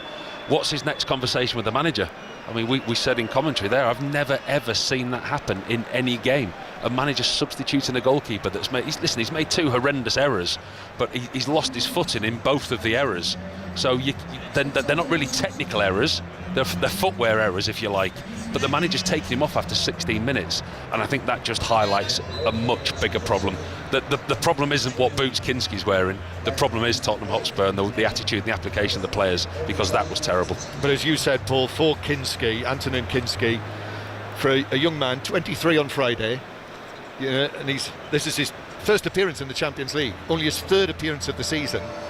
For a match like this, in a venue like this, how much does that actually come back on the manager? Confidence to throw in for the goalkeeper, but guess what? The manager doesn't care. The manager does not care, because he knows that he's not going to be here for much longer. Whether he keeps Tottenham in the Premier League or not, whether he hands over a Premier League side next season, Igor Tudor is in full self-preservation mode. He's trying to make decisions that help him. Well, more to come in the second half, and you will very shortly hear us on 5 Live as well, because during the half-time break we are going to hand you back to 5 Live, but we'll be back here on 5 Sports Extra for the start of the second half with the score Atletico Madrid 4, Tottenham 1. But here's 5 Live. Do you think it was correct? No, it's always very difficult to talk to referees in situations like this, because they have communication with the VAR, so they have to listen to what's being said. It's not completely obvious, so that is already one thing, but let's say that decision was right. Then I was even more frustrated about the fact that every free kick and every corner kick we took, if we only look at Galatasaray players, the referee already gave a free kick for Galatasaray. And if you then look at how much they pulled on Virgil's shirt before the ball hit Ibu's arm, then it's safe to say that we were not the only one impressed by the atmosphere here today. So Arne Slot is unhappy, and there'll be plenty of Spurs fans who are very unhappy with the way that things are going in the first half against Atletico Madrid. John Murray. Atletico Madrid 4, Tottenham 1. That has been a remarkable first half and an absolute nightmare for Tottenham, who are staring at 6 defeats in a row, and they're staring at 4 defeats out of 4 under Igor Tudor. And it was just mistake after mistake, goal after goal from Llorente, Griezmann, Alvarez and Lenormand. And what made it all the more remarkable was that 2 of the mistakes were by the 22-year-old goalkeeper Antonin Kinski, playing in the Champions League for the first time. He's 23 on Friday. 2 mistakes from him led to 2 of the goals, and Igor Tudor substituted him in the 17th minute and brought on Vicario, who was very soon after beaten by Lemond's header for the 4th goal. They did get one back through Pedro Porro, but honestly, I've not seen a first half hour of football like the one that we've witnessed here in the Metropolitano for a very long time. 4-1 it is, and it is almost impossible, Kelly, to see Tottenham getting themselves out of this hole that they're in this round of 16 time. And Paul Robinson is sitting next to you. Paul, it feels like too big a question to ask what's been going wrong for Tottenham. So let's focus on that decision to substitute the goalkeeper after 17 minutes. Yes, he's made big errors, but was that an understandable decision from Tudor for you? Kelly, I've never seen the like. I mean, me and John have both sat here and in commentary, I think in all our years of John covering football, me playing and then being a broadcaster, I've never seen the manager substitute a goalkeeper. Two errors, but they weren't technical errors, they were footwear errors. I mean, he slipped in both of them. I mean, Van der Ven slipped for one of the goals as well. The decisions that the goalkeepers made to play the pass in that certain area probably wasn't the wisest choice. But actually, for the manager, it just really smells of a manager massively under pressure and looking for answers. I mean, to substitute your goalkeeper after 16 minutes, things are terrible at the moment for Tottenham. I watched the Crystal Palace game the other day, and I thought they couldn't get any worse. And I'm thinking, what can they do? They can go to Atletico Madrid, get some kind of result, some kind of performance. Everything that you could imagine goes wrong has happened for Tottenham in the first half. And in all honesty, if I didn't like the man sat next to me as much as I did, and I didn't think I was going to Real Madrid, Manchester City tomorrow, I'd have probably gone home by now. I mean, you can imagine that there are Tottenham fans who've made the journey to Madrid thinking even 20 minutes into that game, do you know what, we might as well just cut our losses and make our way out of here. It feels almost as though Spurs are looking for a way not just to rescue this tie, but to rescue anything from their seasons. It feels like there's no way of turning this ship around at the moment. This was never going to be an important game for them, but what was important was how they came out of this game. It was a performance, it was something that they could take forward. The Premier League and the Premier League survival is all that matters for Tottenham.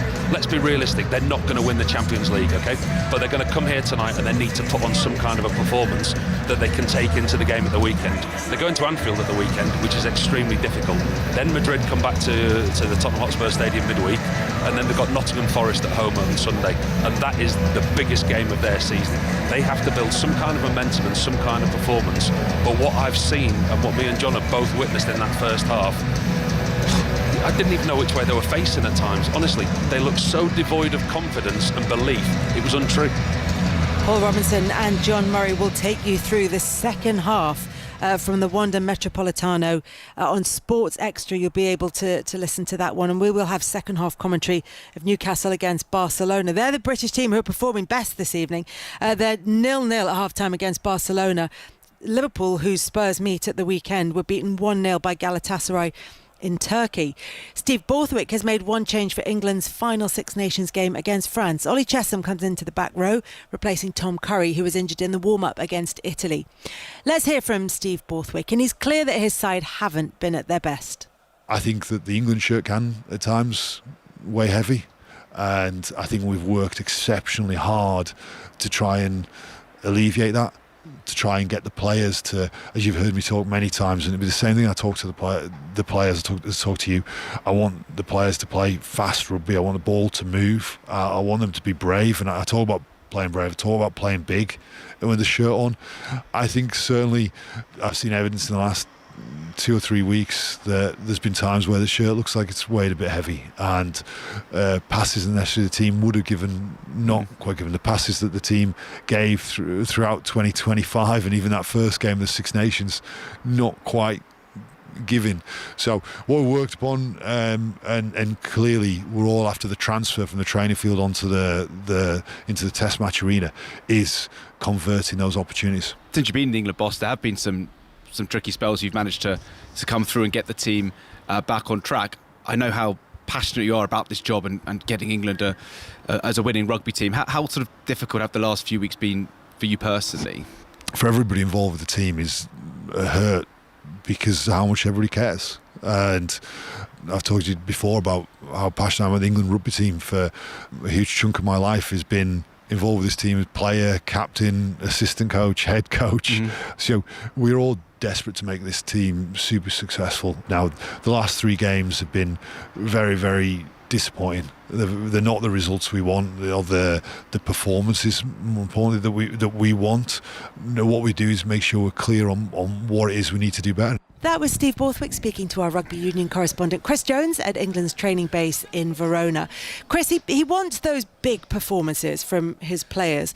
With that in mind, and given the number of changes that he made for the Italy game, were you expecting more changes again this time around? No, I wasn't, Kelly, just because you can't keep rotating the squad so drastically, can you? You can tweak a bit here and there, and then you can wield the axe like you did after Ireland, but I don't think you can go wielding any more axes. I think at that point you've got to go, OK, he's given players a big opportunity. They didn't take it in Rome, but the England camp are pretty sure that for large parts of that game there were things to build on. So he couldn't really, I think, make a whole raft of changes, because it would have looked like there's not much of a plan here. So I think what he needed to do just to stabilise things a little bit and say to this group, right, it's been a chastening Six Nations, one of England's worst ever, but they've got a chance to rectify quite a few things if they can put in a much improved performance against France in Paris. That was Chris Jones, and you'll be able to follow all the build-up to that on Rugby Union Weekly, which of course is daily for the duration of the Six Nations. We're going to head back to St James's Park now, where the players are out ready for the second half. Newcastle United against Barcelona. Newcastle in the knockout stages of the Champions League for the first time. It's goalless as we head there with Chris Waddle and Ian Dennis. Lady Kelly, your timing is perfect. We're just underway. Newcastle United, black and white striped shirts, playing from left to right against Barcelona in their all luminous orange. Neither side has made a change, and I'll run through the two teams for you in a moment. But Newcastle attacking the Gallagate end, are on the attack with Barnes infield, left corner of the area, and Joe Linton turned and was expecting Barnes to have continued his run, and it's allowed Barcelona to eventually clear through Araujo. So Ramsdale is in goal. Trippier, Chow, Byrne and Hall is the Newcastle defence. Joe Linton, Tonali and Ramsey in the midfield. Elanga, Asula and Barnes. Gordon is on the bench. Barcelona have Garcia in goal. They have a back four of Cancelo at left back. Araujo is the right back. Kubasi and Gerard Martin are the two central defenders. Pedri and Bernal are the central midfielders. And then you've got Rafinha to the left, Lamine Yamal to the right, Fermin Lopez in behind Lewandowski. Chris Waddle. Yeah, I just think Newcastle keep it up what they did first half. They caused problems, played at a great tempo, and if they can get more people in the box when they get the ball away, they put the ball in the box on numerous occasions, but there's not enough black and white shirts getting in there. Cheltenham Town have got a goal back at Fleetwood. Fleetwood 2, Cheltenham 1. At Hillsborough, Sheffield Wednesday are leading Watford by a 1-0. 31 matches without a win since the 20th of September, but Jerry Yates has scored early in the second half. Stevenage 1, Leyton Orient 2, and Barrow 0, Bristol Rovers 2 is a latest score in League 2. This is 5 Live Sport. Don't forget, Atletico Madrid, Tottenham Hotspur is commentary on Sports Extra. Tomorrow, Arsenal against Bayer Leverkusen will be our first early commentary for you at 5:45, followed by Real Madrid against Manchester City. Ball goes forward, cut out by Trippier. Tonali with a little touch, edge of the centre circle. Gerard Martin goes down the line, sliding by Trippier. Tidied by Cancelo, back towards Garcia. And Garcia then lets it come across his body, right-footed, across towards Araujo. The right-back volleys the ball in field. Lamine Yamal tries to give it back towards Araujo, who then wrestles Lewis Hall to the floor. And the ironic cheers, because the decision goes in favour of Newcastle from the Italian referee, Marco Guida. Yeah, start the second half of Newcastle again on the front foot, trying to keep the tempo up. As I say, they've done a lot of things very well tonight, Newcastle, but just that final ball into the box, there's not enough bodies in there. That is the voice of Chris Waddle. Always a pleasure to be in the company of such an illustrious footballer, who of course played for Newcastle United, as well as one of his other former clubs, Tottenham, who are not having the happiest of times of late, particularly 4-1 down. The winners of that will play Newcastle Barcelona in the last 8. Atletico Madrid leading 4-1. As Ramsdale, right-footed, goes long, dropping inside the area. Edge of the area on the half volley, cleared away by Lopez. Put back by Trippier. It's going to drop for Elanga. Beaten in the air by Gerard Martin. Headed back by Ramsey, and then Martin has sliced his clearance And as the voice of Ian Dennis disappears, if you want to continue listening to Newcastle against Barcelona, then you'll need to switch across now to 5 Live. This is John Murray. We're here in Madrid in the Metropolitano watching a remarkable first leg round of 16 tie involving Atletico Madrid and Tottenham, who at half-time lead by 4-1, Diego Simeone's team. And if you weren't listening in the first half, a horror of the first half, particularly the first quarter of the match, really, as the Tottenham players, all in black, come back onto the pitch. I see that Igor Tudor is going to make a change. Standing in the tunnel as the Tottenham players came out, he had his arm around Conor Gallagher, who, remember, signed for Tottenham from Atletico Madrid in January. So coming back to his former club here, coming on as a substitute at half-time, as is Dominic Solanke. So it's going to be a double change for Spurs. But what a scenario for Conor Gallagher, Paul Robinson, to step back into here. Well, what a scenario for Tottenham. I mean, they've got a rescue mission in the second half, they really have. This is personal and professional pride that's at stake. There's anybody that tunes in and watches the highlights of that first half from Tottenham, it was really, really poor. I mean, we spoke at half-time, didn't we? The manager took the goalkeeper off, the mistakes that they've had, their attitude, the application. They've been nowhere near whatsoever. And Igor Tudor, after 3 games, losing all 3 games in charge, is clearly a man who's hugely under pressure, making these 2 changes at half-time. He's just looking for answers, he really is. He started his first game at Tottenham, played 3 at the back, Paulinho in a back 3 against Arsenal, went to Fulham, played a back 4, played Archie Gray at left back, made 3 substitutions at half-time. It just really, really looks like a manager who's looking for answers with different personnel, different formations, and nothing has worked. The second half begins. Atletico Madrid kick off, and they lead by 4-1. And the substitutions just being announced. So Conor Gallagher coming onto the field, having played for and scored for Atletico Madrid in the Champions League this season. And here's Lookman for Atletico, already attacking. Ball played to Richarlison, shooting from an angle, and Vicario was able to block it. It bounced back onto Griezmann, then back to Vicario, and the crowd were up behind that goal. But Vicario did his job there. Once again, it's so simple from an Atletico Madrid point of view. Lookman down the left-hand side, they work the ball really well. Intricate piece of play into Griezmann. It's a really tight angle. Tries to beat Vicario at his near post, but thankfully for Tottenham, there's a big, strong right hand there. So Atletico Madrid, as they started the match, with Oblak, the captain, in goal. There's a foul on by Conor Gallagher on the halfway on the halfway line. It's a free kick to Tottenham. So Oblak in goal for Atletico, with Pubil at right back, Lenormand, Hansko and Ruggeri, the back 4. Then Llorente and Cardoso in midfield, Simeone on the right, Lookman on the left, and Griezmann going pretty much wherever he wants to be honest. And then Alvarez. With that hairstyle and those boots, he can do what he wants, can't he? Do what he likes. Look at his boots, look how bright his boots are. The silver-haired, green-booted Antoine Griezmann. And Tottenham now, having made 3 substitutions, with Kinski subbed off in the first half, the unfortunate young goalkeeper, replaced by Vicario after being at fault for 2 of the mistakes. So Vicario in goal, Danso, Romero and Van de Ven, the 3 central defenders, Porro on the right, Spence on the left, and now Gallagher, Sarr and Gray, Richarlison and Solanke. So Tell and Kolomwani, the other 2 players to be withdrawn. I'm not sure if I said that, Paul, when the 2 of them were coming on, Solanke and Gallagher. No, you did. I can tell you now, boss, you did. Okay. As usual, perfect order. Well, thank you very much. Atletico Madrid in this season wearing thin red and white stripes, playing from left to right.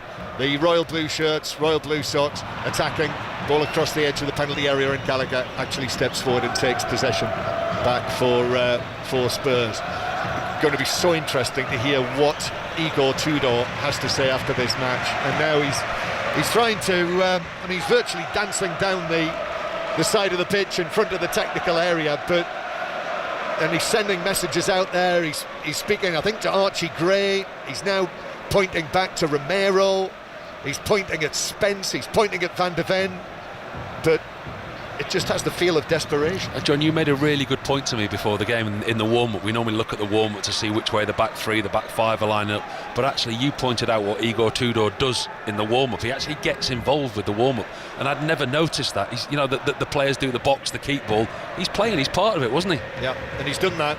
I've seen a couple of the times in the 4 matches that he's had, and in his very first match it was noticeable how involved he was out on the pitch during the warm-up, more than any manager really that I could name doing that, walking around, his involvement.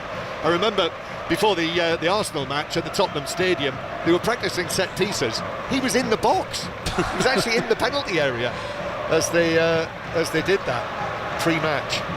But with this scoreline, with the possibility of this getting worse for Tottenham, and that could easily happen here in this setting, then who knows what happens next to Tottenham, who go to Anfield on Sunday. All they want now, Tottenham, is the final whistle. They need to come out of here unscathed from the second half. I mean, they've been scarred from the first half, and you look at their fixture list now, away at Liverpool, okay, not going to be season defining for them.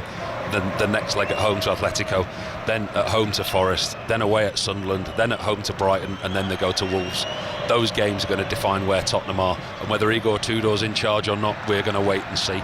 But tonight certainly hasn't been a big tick in the column for him, let's say. That is the voice of Paul Robinson, England goalkeeper, Champions League goalkeeper, watching his former team here being well beaten by Atletico Madrid. Still Newcastle 0, Barcelona 0 over on 5 Live. In the Championship, Portsmouth have got a goal back at Fratton Park. Swansea are winning there by 2-1. And Sheffield Wednesday are winning. Are they going to win a game? Against Watford. What story that would be. With less than half an hour to play, the bottom club, Sheffield Wednesday, who, have already been relegated, could have a little moment today. So what an opportunity for their younger players, though, the players that they're trying to bring through and put into the first team squad and put into the Championship setup. There's a really good opportunity for younger players in a difficult situation for them. Also, Hull City have doubled their lead at Wrexham. Wrexham 0, Hull City 2, and a goal back for Ipswich. Stoke winning 2-1 against Ipswich.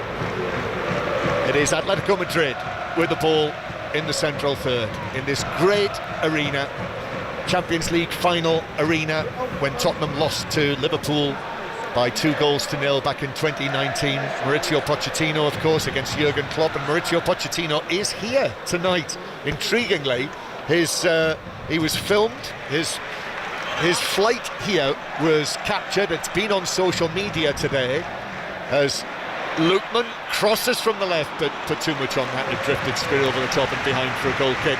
Go on, John, finish your story. I was interested in that. And Mauricio Pochettino clearly on the plane that he was flying, which was a flight with many Tottenham supporters who basically were calling for him to return to the club. And he is here to watch Johnny Cardoso, the number 5 in central midfield for Atletico Madrid.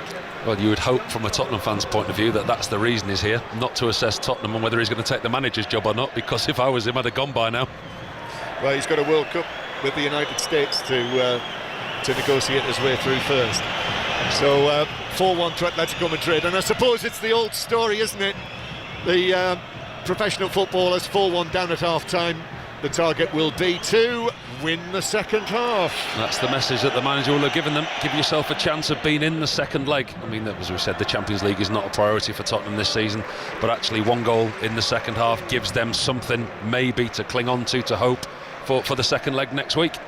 And I have to confess, Paul, when I watched Tottenham come back against Ajax in the Champions League semi-final of 2019, I did say after that, I'm never ever going to count a team out until a match is done. But that was Tottenham then. Yeah, look at the team now. Yeah, I think you can, if you look at the difference in the quality of the squad. I mean, we're looking at a Tottenham Hotspur team. Yes, okay, they've signed players, but they've sold their top scorer the last 3 seasons running. Yep, Son leaving last summer after the Europa League success. That's why Tottenham are in this competition this season, because of that day in Bilbao. That looked like a foul on Porro on the far side, but it's not given. He's able to turn. He's the Tottenham goal scorer tonight. Plays it up to Dominic Solanke, coming on as a sub at half-time. His pass forward for Gray to chase, but across from the back to put it out of play. Comes Ruggeri, and it's out for a throw to Tottenham, level with the edge of the penalty area that Danso trots up to take. So far it's not got any worse for Spurs. No, they've actually done better in this second half. I mean, we're almost 10 minutes into the second half, but Tottenham have started better defensively. They've looked in a more solid shape going forward. They've looked more rigid, and it's the old-fashioned, well, when you're in trouble, what do you do? Oh, I know, we'll go to a 4-4-2, and that's pretty much what Tottenham are at the moment. Throw in for Danso. Could have been 4-2. Romero had a header that hit the post in the first half. Danso's throw is attempted to be flicked on by Romero, and he's succeeded in winning a corner. Little flick into the defender behind him. Corner to Tottenham. Yeah, opportunity from set plays. I mean, what are they, 4-1 down? There's a long way to go in this game, but a goal does give them an opportunity, gives them something to hold on to. A better second half display is what they need. They need to get the ball in the wide areas and move the ball a lot quicker. So a right-sided corner for Tottenham. Gallagher to take this. Porro has made himself available. A packed 6-yard box. The signal over there from the right, and he actually does take it short to Porro, who then plays it back for Spence, right-footed, to curl it in, but it was headed away by Cardoso. Back to Tottenham. Here's the cross from Porro. That's dangerous for Richarlison, and what a save from Oblak. Diving to his left, is able to parry it away, and actually they're off on the counter-attack. Brilliant touch from Griezmann, sends Alvarez through. Alvarez into the penalty area to score and make it 5-1. Seconds after Oblak saves at one end, Atletico Madrid, like greased lightning, down the other end. Alvarez scores his second goal of the match, just placed it past Vicario, and it's now 5-1. Devastation for Tottenham, pure devastation. They had a super chance at the other end. It was a really good ball from Pedro Porro. Richarlison had a free header from 6 yards out. Jan Oblak dives to his left. He makes a brilliant save, he really does. And then within 3 passes, the ball is in the back of the Tottenham Hotspur net. Pedro Porro is chasing back, he's chasing Alvarez back. It's a brilliant touch from Griezmann, it really is. Round the corner, into Alvarez. Porro just stops. I don't know why he stops, whether he was injured or whatever it was in the build-up. Pedro Porro is down on his haunches. Alvarez just goes past him like he's in a different gear. Lovely finish across Vicario into the bottom right-hand corner. But from Jan Oblak making a brilliant save at one end. 3 passes and the ball's once again in the back of the Tottenham Hotspur net. It's just thumped forward. Brilliant play by Griezmann. A flick from... I mean, he's run from 10 yards inside his own half, Alvarez, and has outpaced Porro and Spence. Porro just stops, doesn't he? Well, he never got close to him. No, nowhere near him. And then he gets near the 18-yard box, and then Porro just gives up as if to say, well, I can't get there, can anyone else? Lovely finish. So 5-1 now. 5-1 very soon. 5 Live will be joining us. But the place, what a noise. And the Metropolitan here in great voice again, because Atletico Madrid have just scored their 5th goal on the counter-attack. Seconds after Oblak save from Richarlison, a brilliant touch from Griezmann, and Alvarez ran from 10 yards inside his own half, outpacing the Tottenham defenders, passed it past Vicario. It's 5-1 now. As back on Sports Extra only, Tottenham now having conceded the first goal of the second half, tried to vainly come forward, but the noise is back inside this great bowl of this arena out here to the east of the city centre. And I think you're suggesting to me, Paul, that many of the Tottenham fans who are here, they're going, John. Have already left. Yeah, they're going. Or are leaving. They're leaving. I mean, it's not a cheap hobby, is it, following your football club? It is not, although Sarr's done well here and shoots wide of the right post as he looked at it from 22, 23 yards out. And Madrid is a brilliant city. If there was a city in which you would love to drown your sorrows until the early hours of the morning, Tottenham have it. Is that what we're doing tonight, is it? Is that where you're going to take me? I mean, after watching this, after we've subjected this. We're going to be preparing, Paul. We're doing our Real notes Madrid for tomorrow. Against Manchester City. We are, absolutely. Tomorrow night. But I completely understand what you're saying about the Tottenham Hotspur supporters.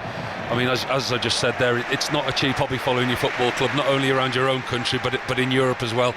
And actually, the performance that they've seen tonight, it was kind of expected, though, wasn't it? I think we spoke before the game, and it was one of those, what do you expect from Tottenham tonight? And you were kind of hoping that this performance wasn't on the cards, but you could have understood it if it was.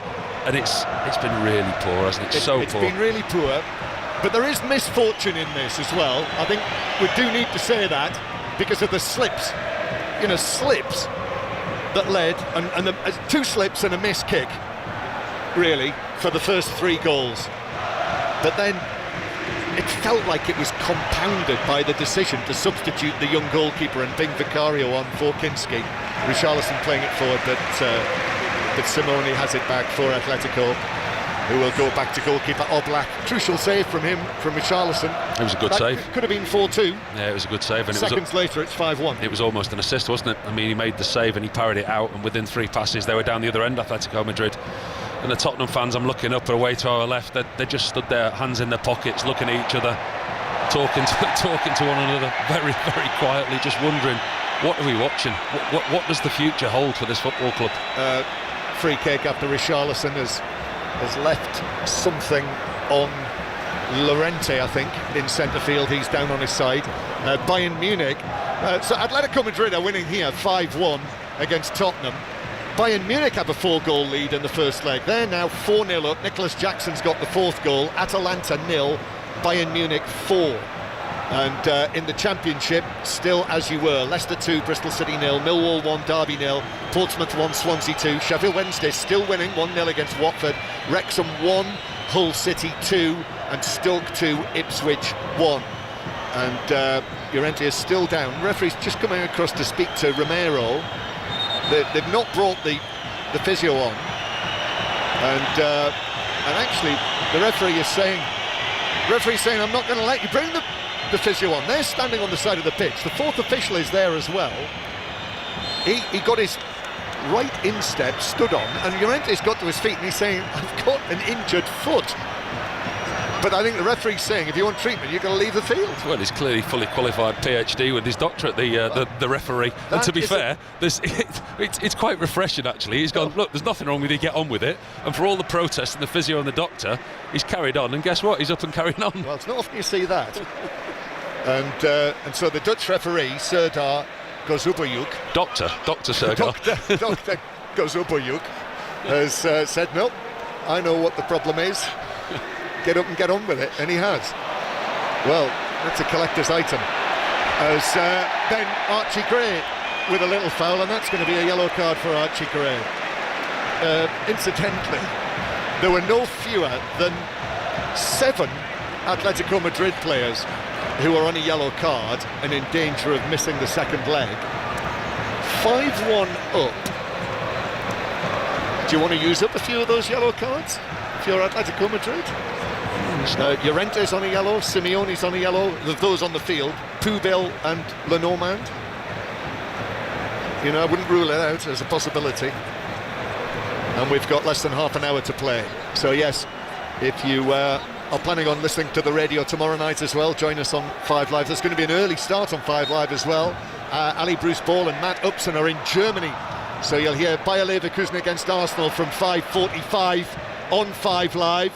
And then Real Madrid against Manchester City with us here in Madrid at the other stadium.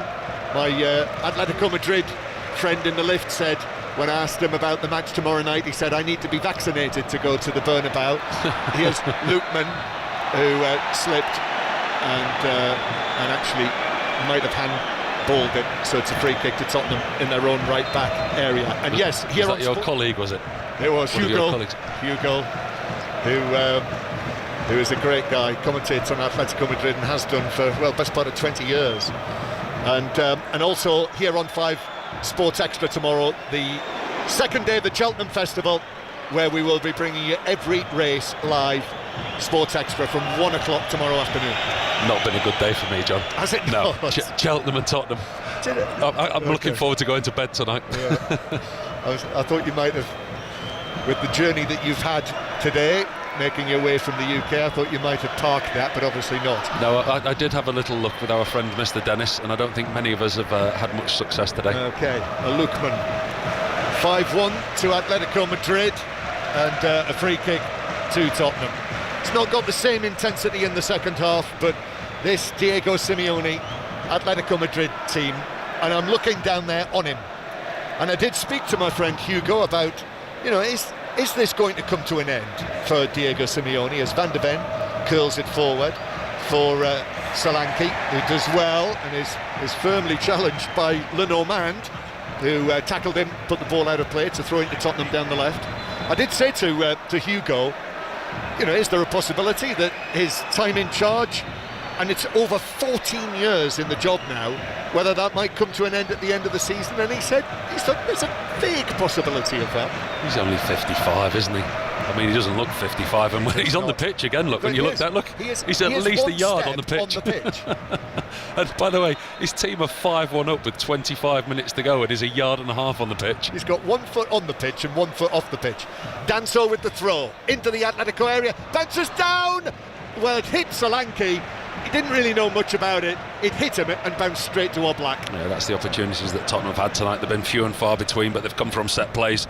Danso's long throw, it's always dangerous, a different trajectory of the ball when it comes into the penalty area. Half an opportunity for Romero, but nothing serious to trouble Atletico Madrid. Just out of interest, because we've got a little bit of a lull now, 25 minutes to play, what's the minimum Tottenham would need to have a chance? 5-3? They'd need 2 more, you'd think, wouldn't you? I mean, 1 probably not. That's the equivalent of what, 3-0. 2 more. Two's half a chance, because then you get the first goal back in your own stadium. There's a bit of a lift, but it's all about performance, and it's just not been there tonight for Tottenham. It really hasn't. They're so far off it. Richarlison has taken a knock in centre field, and so Llorente getting involved in a little bit of something as well with Sarr down in the full-back position. The ball's out of play. Again, the referee's having none of that. Richarlison's down on the field. The referee has said to him, no, you're just going to have to get up and get on with it. Referee, physio, doctor, fully qualified in all of them tonight. But to be fair, he's made every call correct. I can tell you, it is now 6-0 to Bayern Munich. So Bayern Munich are now outdoing Atletico Madrid and winning 6-0 away from home. And that's got to be threatening the record books, with Elise and Musiala have scored 2 goals in 3 minutes. Atalanta 0, Bayern Munich 6. If you're a Tottenham supporter and you think this is bad, think yourself lucky you're not an Atalanta fan in Bergamo tonight. Yeah, but I think I'd take Atalanta's league position over Tottenham's at the moment. Is a good point. Free kick to Atletico in the centre circle. Still Sheffield Wednesday lead by 1-0. Ipswich have come from 2-0 down to make it 2-2 at Stoke. And there's about 20 minutes left in that match. That was an 8 o'clock kickoff at Stoke. We are almost midway through the second half. Tottenham are going to make another change, and actually Atletico Madrid are going to make their first 2 changes. I see down there that Pablo Barrios is going to make his return from injury, and also their top scorer Alexander Sorloth is coming on, and Palinha is going to be the next man on. He'll be the 4th player brought on by Igor Tudor, who's going across to put an arm around Palinha before he sends him onto the pitch. Next time the ball is out of play, which it is now, so I think we will see these changes. So Palinha coming on into the midfield. It's going to be Tottenham who make that change first. Igor Tudor just wanders away into the technical area, and it's Richarlison who will come off, having recently taken a bang. He has taken a couple of knocks. What have you made of him? It's his return to the starting lineup tonight. I don't think you can really give any Tottenham player any type of credit this evening, the way that they've approached this game. Richarlison is a player I like from a personal point of view, because I like his attitude. I think you know what you're going to get with Richarlison. You're going to get a bit of fight, you're going to get a bit of bite. and that's what they don't have in this side at the moment. I look around at this Tottenham team, I see players now with their hands on their hips. There's no communication between them, there's no coming together, there's no like, let's get back in this, let's dig in together. But Richarlison is probably the one, actually, that I said to you in the first half, if Tottenham had 11 Richarlisons, they'd probably have a real good fight. They'd be horrible and they'd be hard to beat, but actually I've not seen that from them tonight. So there's a popular substitution with Pablo Barrios, who's missed the last 10 matches. He is from Madrid, so he's a local boy, came through the academy after leaving Real Madrid, so he's on, and the man who opened the scoring, Marcus Llorente, is cheered off, and then cheered on is Alexander Sørloth, the Norwegian striker, who takes his place up front with Lukman, the player that he's replaced. But it's not bad when you can bring on Alexander Sørloth, who has scored 6 goals in his last 5 appearances, including a hat-trick in his last Champions League match against Club Brugge in the previous round, the knockout playoff round, and he scored on Saturday when they won against Sociedad. So he is bang in form, Sørloth. They're not too badly off, are they, Norway, with Haaland, Strand Larsen and Sørloth, as well as 1 or 2 others. Odegaard. It's not a bad front three if you can make them work. It's playing a system that works for all three and getting the best out of the players that you've got, isn't it? Yeah, and they're all centre forwards, aren't they, really? As the ball is played out for Tottenham. Atletico Madrid winning 5-1 in the first leg. Porro with the cross, Solanke's after it, but defender was there as well, and in the end, whatever contact he got on it, Oblak was able to dive on it to his left. It's been very comfortable for Atletico Madrid in this second half. For all that Tottenham have been better, yes, they've caused 1 or 2 problems. Oblak's been very much underemployed in the goal, hasn't he? I mean, they've not created enough in the final third. They're just existing at the moment, Tottenham. It's really, really sad to watch, in all honesty. A couple of important saves, though, from Oblak, but Atletico Madrid, they've had a field day, really, winning 5-1. So they've now matched the score in the previous meeting between these sides. Brilliant from Griezmann on the edge of the area, very nearly found Sørloth. What a touch that was from the former French international, as he is now, Griezmann. But he's, as I said, Paul, he's 34 years old, and if you'd said to me he was 24, if you ignored the grey hair, the dyed grey hair. But at least he's got a choice, John. He chose to make his hair grey. I mean, he's 34 years old. What is it? 137 caps.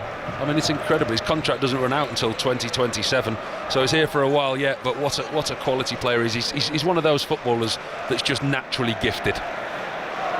Yes, he is.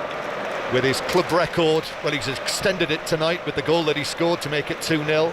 That was his 211th goal for Atletico Madrid, top of the list in the all-time standings for this great club that has never won the European Cup / Champions League. They've reached 3 finals, and in 1974, 2014 and 2016 they were on the wrong side of bad fortune. Should have won it in 74, might well have won it in 2014, and in 2016 they lost in a penalty shootout. And what makes it more agonising is that the previous 2 Champions League final defeats were against Real Madrid. Atletico Madrid, but they're having a great night tonight, and have probably got this tie already won. I'm not sure whether anyone would necessarily forecast the possibility of turning this round. I wonder what the old supercomputers would say. 0.05% chance? That much? That would surprise me, especially if they were watching the way that Tottenham played tonight. I'm not so sure that the computer would predict that. It's been a really poor, disappointing performance. I'm looking down at the pitch now as Atletico Madrid make another substitution. Archie Gray's talking to Danzo. There's a couple of the players, but the body language of the Tottenham players, the shoulders are down. There just seems to be a lack of fight and energy. Well, it's going to be 2-goal. Julian Alvarez, who leaves the field, and coming on to replace him, the on loan Juventus winger Nico Gonzalez, who scored 2 of the goals in that win against Sociedad at the weekend. What about Julian Alvarez, Paul, who had a really big money move? It's over £80 million that Atletico Madrid paid for him from Manchester City, where, you know, he did extremely well, didn't he? But just wanted to start more matches. Well, he was exceptional at River Plate, hence the reason that Manchester City brought him to the Premier League. And I think his lack of opportunities at Manchester City was what frustrated him. But he's come here now and he looks fit, he looks sharp, and obviously his goal-scoring record this season probably goes back to the reason that Manchester City first brought him in. 5-1 to Atletico Madrid. This is BBC Radio 5 Sports Extra. It is still Newcastle 0, Barcelona 0 in the first leg at St James's Park. That is on 5 Live. Here's Spence as Tottenham attack, trying to find that second goal. Spence, his ball into the area was blocked and it was cleared away by Barrios, where it's kneed out of play by Romero. We're into the last 20 minutes of this first leg now. For Tottenham, it simply must not get any worse and they need to score a couple of goals. This is... done. It's done. Yeah. That's what it is, John, it's done. Not just this game here tonight, but the tie is done. I mean, we're entering the 75th minute now. Atletico Madrid, they're so comfortable in this tie. Tottenham, they're just hanging on. They're just staying in. They're playing a game that they've got no chance of getting anything from. And then when you look at the second leg at the Tottenham Hotspur Stadium, at 5-1 down, realistically, what are they going to do when they've got the Premier League to concentrate on? Absolutely right. Tottenham with the ball in the central third. Just got to be professional and see if they can get 1 goal back. Spence back to Van de Ven, then to Romero, and then all the way back to Vicario. As Vicario goes long, right-footed, downfield. Atletico Madrid pick up the loose ball. It's a slip as well by Spence, as it was carried forward from the halfway line by, that's Hansko again, the central defender. He loves to come forward, doesn't he, David Hansko? But Atletico have actually gone all the way back to goalkeeper Oblak, who passes it out. He's given it away to Pedro Porro. Solanke turns and scores, and Tottenham have got a second goal. And Oblak again, he's made mistake after mistake tonight. Passed it straight to Porro. Excellent finish from Solanke. Atletico Madrid 5, Tottenham 2. Well, this is just a game littered with mistakes from goalkeepers. I mean, he's just gifted that Jan Oblak. It's such a simple ball. He tries to play. I mean, the only way you can describe it is the ball's played back to the goalkeeper and he plays that straight pass into midfield. You look for the third man bounce, what would they call it? And he plays a straight ball into midfield. Pedro Porro intercepts it, plays it to Solanke. And to be fair to Solanke, he's still got a fair bit to do from where he is. It's a really good finish from Dominic Solanke. It's 5-2. I mean, Tottenham are still nowhere near, but actually Jan Oblak has gifted Tottenham 2 goals tonight. Kinski did that and he got substituted. Good point. Atletico Madrid 5, Tottenham 2. Less than 15 minutes to play. But Tottenham, I talked about getting a second goal back and maybe getting a third. Well, they might have a chance to do that now. Very soon, 5 Live will be joining us for an update on that goal as Tottenham cross across the penalty area, and it comes off Spence and bounces behind for the goal kick. Another goal from a mistake, but it's another Tottenham goal. Oblak passed it straight out to Porro, into Solanke. He scored, and it's now Atletico Madrid 5, Tottenham 2.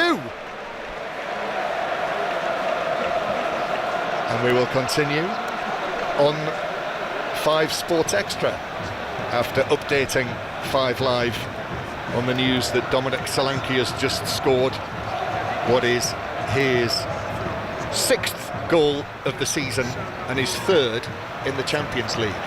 So 5-2 it is. It is still Newcastle 0, Barcelona 0, incidentally. It's finished at Leicester, who've won. First win under Gary Rowett. Leicester have beaten Bristol City by 2-0, and Wrexham have lost 2-1 at home to Hull City. I wonder whether there's any sort of carry-on from the exertions that they put in, and actually the injuries and suspension that they picked up on Saturday night in the FA Cup. And Hull City, of course, an important win for them. Hull coming into tonight in 5th place, 1 place above Wrexham. Tottenham coming forward with Solanke. Solanke into the full-back position. His cross into the area, stretch a touch, out to Spence. Spence is in the box, angles tight. Then he plays it back to Van de Ven, who shoots, but he got right underneath that. And he's lifted it high into the Atletico Madrid fans behind the goal to our left. Well, Atletico Madrid have given Tottenham too many chances to get something out of this game. On the right-hand side, Dominic Solanke finds himself in the channel.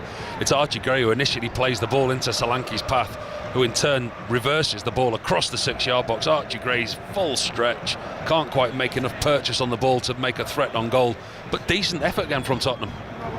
We've got just over 10 minutes to play. Atletico Madrid 5, Tottenham 2. So Porro and Solanke, the goal scorers for Spurs. And Atletico Madrid, Llorente, Griezmann, 2 for Alvarez and 1 for Lenormand. Do you know what, John? They've looked better since Solanke's come on. He's had a little bit of fight. He's one of those type of players. When you're in this type of position, what Tottenham, when you look around the team, and we speak quite often about relegation battles, and you look at the teams around Tottenham, Nottingham Forest, Leeds, West Ham, etc. You look at the players that they've got in their side, the fighters, the battlers. Solanke's one of those. I don't see many others in the Tottenham team. We'll be on 5 Live until 10:30 tonight, UK time. And I see Koke is going to be brought on into the Atletico Madrid midfield the next time the ball goes out of play. And all the reaction, if you don't hear it on 5 Live tonight, then the Football Daily will be there on your BBC Sounds app for all of the reaction, and to hear what Igor Tudor has to say after this and his reasoning for substituting the young goalkeeper Kinski in the 17th minute of the match, as a yellow card is shown to Danso, I think. There is so much fallout from this game, there really is. I mean, there was many subplots before this game. There were so many questions about Tottenham, about the way that they were playing, team selection, about the manager, etc. But he's got some big questions to answer after this game. And now it's Griezmann who is going to be substituted. What a match he's had tonight. I feel that he was the catalyst, really, for Atletico Madrid for the umpteenth time. So we've got 2 of the Atletico Madrid greats here. Griezmann leaving the field, and Koke coming on, the 34-year-old, so both 34 years old. Koke coming on for what is a club record 725th appearance in all competitions. It's like conducting an orchestra, isn't it, when Griezmann's on the pitch, when he's playing like that. When Atletico Madrid are playing in this way, Griezmann, he seems to find space, he finds holes, he's always available for a pass. His intelligence and football knowledge and ability is second to none. And also Diego Simeone, the Atletico Madrid coach, presumably thinking, well, Tottenham have got another goal back, probably like I was earlier, thinking if Spurs were able to bring it back to 5-3, but he's thought, right, Griezmann off, Koke comes on, we're going to pack that midfield and make sure that Tottenham don't get that 3rd goal. Yeah, I think you're absolutely right, John. They're stacking that midfield, and 5-2 is very different to 5-3. Because as we said, you asked me the question earlier, what would be a little bit of hope for Tottenham? And my answer was 5-3. So Diego Simeone, by making that change, has probably ensured, or trying to ensure, that that doesn't happen. Newcastle have scored against Barcelona, Harvey Barnes, in the 86th minute. So Newcastle are in front. Listen to the finale and the climax of that match on 5 Live now. A big win for Millwall against Derby in the Championship. That's finished 1-0 to Millwall. Portsmouth 1, Swansea 2 is the final score there. And I will run you through the final scores in League One as well, as the ball's out of play. Barnsley 1, Cardiff 1, Doncaster 1, Luton 1. Lincoln, the leaders, have won 1-0 at Exeter. Mansfield have won 1-0 against Reading after their FA Cup tie against Arsenal at the weekend. Wigan 0, Plymouth 3, and they're still playing Stevenage 1, Leyton Orient 2. Spurs are going to bring on Xavi Simons. So with Atletico Madrid making the defensive changes, Igor Tudor is saying, right, I'm going to bring on Simons and see if we can get that 3rd goal. just looks to me with Igor Tudor that he's always looking for something. You know, he's never set on a formation. The 3 games that he had prior to this, different formations, different personnel. Started this game with a different formation, different personnel. It's changed numerous times during the course of this game. He's looking for something that he can't find. In League Two, struggling Barrow have lost 2-0 at home to Bristol Rovers, who are not out of trouble themselves. Fleetwood 2, Cheltenham 2, it's finished. Gillingham 1, MK Dons 5, and Salford have won 1-0 against Walsall as they continue to push for promotion. And it has finished Stevenage 1, Leyton Orient 2. Ipswich have taken the lead from 2-0 down. George Hurst has scored to make it 3-2. Stoke 2, Ipswich 3. That is a crucial late goal for Ipswich. 5-2, and we have 6 minutes plus added time left to play as Tottenham concede a free kick on the halfway line, a foul on Koke, and a free kick to the home side, to Diego Simeone's team, dressed all in black down there. I'm not sure I've ever seen him I was going to say, does he wear anything else other than all black? And very often, I've not noticed tonight, he'll actually go black suit, black shoes, black shirt and black tie. Standard. That's what he always wears. Whenever you picture Diego Simeone, we don't even need to describe him to our listeners. You know exactly what he looks like. Yeah. And he's poised down there. I've called him many times when I've commentated on him over the years. Have you interviewed him many times, John? No, he hardly speaks any English. Right. I've been in his media conferences, but it's always has to be done through the translator. And even now, he's all full of animation. I call him the gunslinger. He looks as though he could be in a Clint Eastwood spaghetti western. You could see him, couldn't you? Pushing open the swinging doors of the bar with his 6 guns in his holsters. Do you think his lack of English, if that is the case, stopped him ever coming to the Premier League? Because he's been here since 2011, such a long time at the club. Yes, I do. He's an incredible manager, defensive record, etc. Why has he not tested himself in the Premier League? Do you think that's one of the reasons? I do. And actually, my friend Hugo, we were having that very conversation earlier, as Tottenham concede a free kick. And I think that might have been a flailing arm by Romero on Simeone Jr. And that's a yellow card for Christian Romero. Dad was nearly on the pitch. He'll sort it out. It was right in front of his dad as well, wasn't it? I have a feeling that Giuliano Simeone can look after himself. He doesn't need Dad. 5 minutes to play. Yeah, hand in the face from Romero. The referee spotted that well. And free kick. Koke to take it for Atletico. That's headed away at the far side of the penalty area for Polina.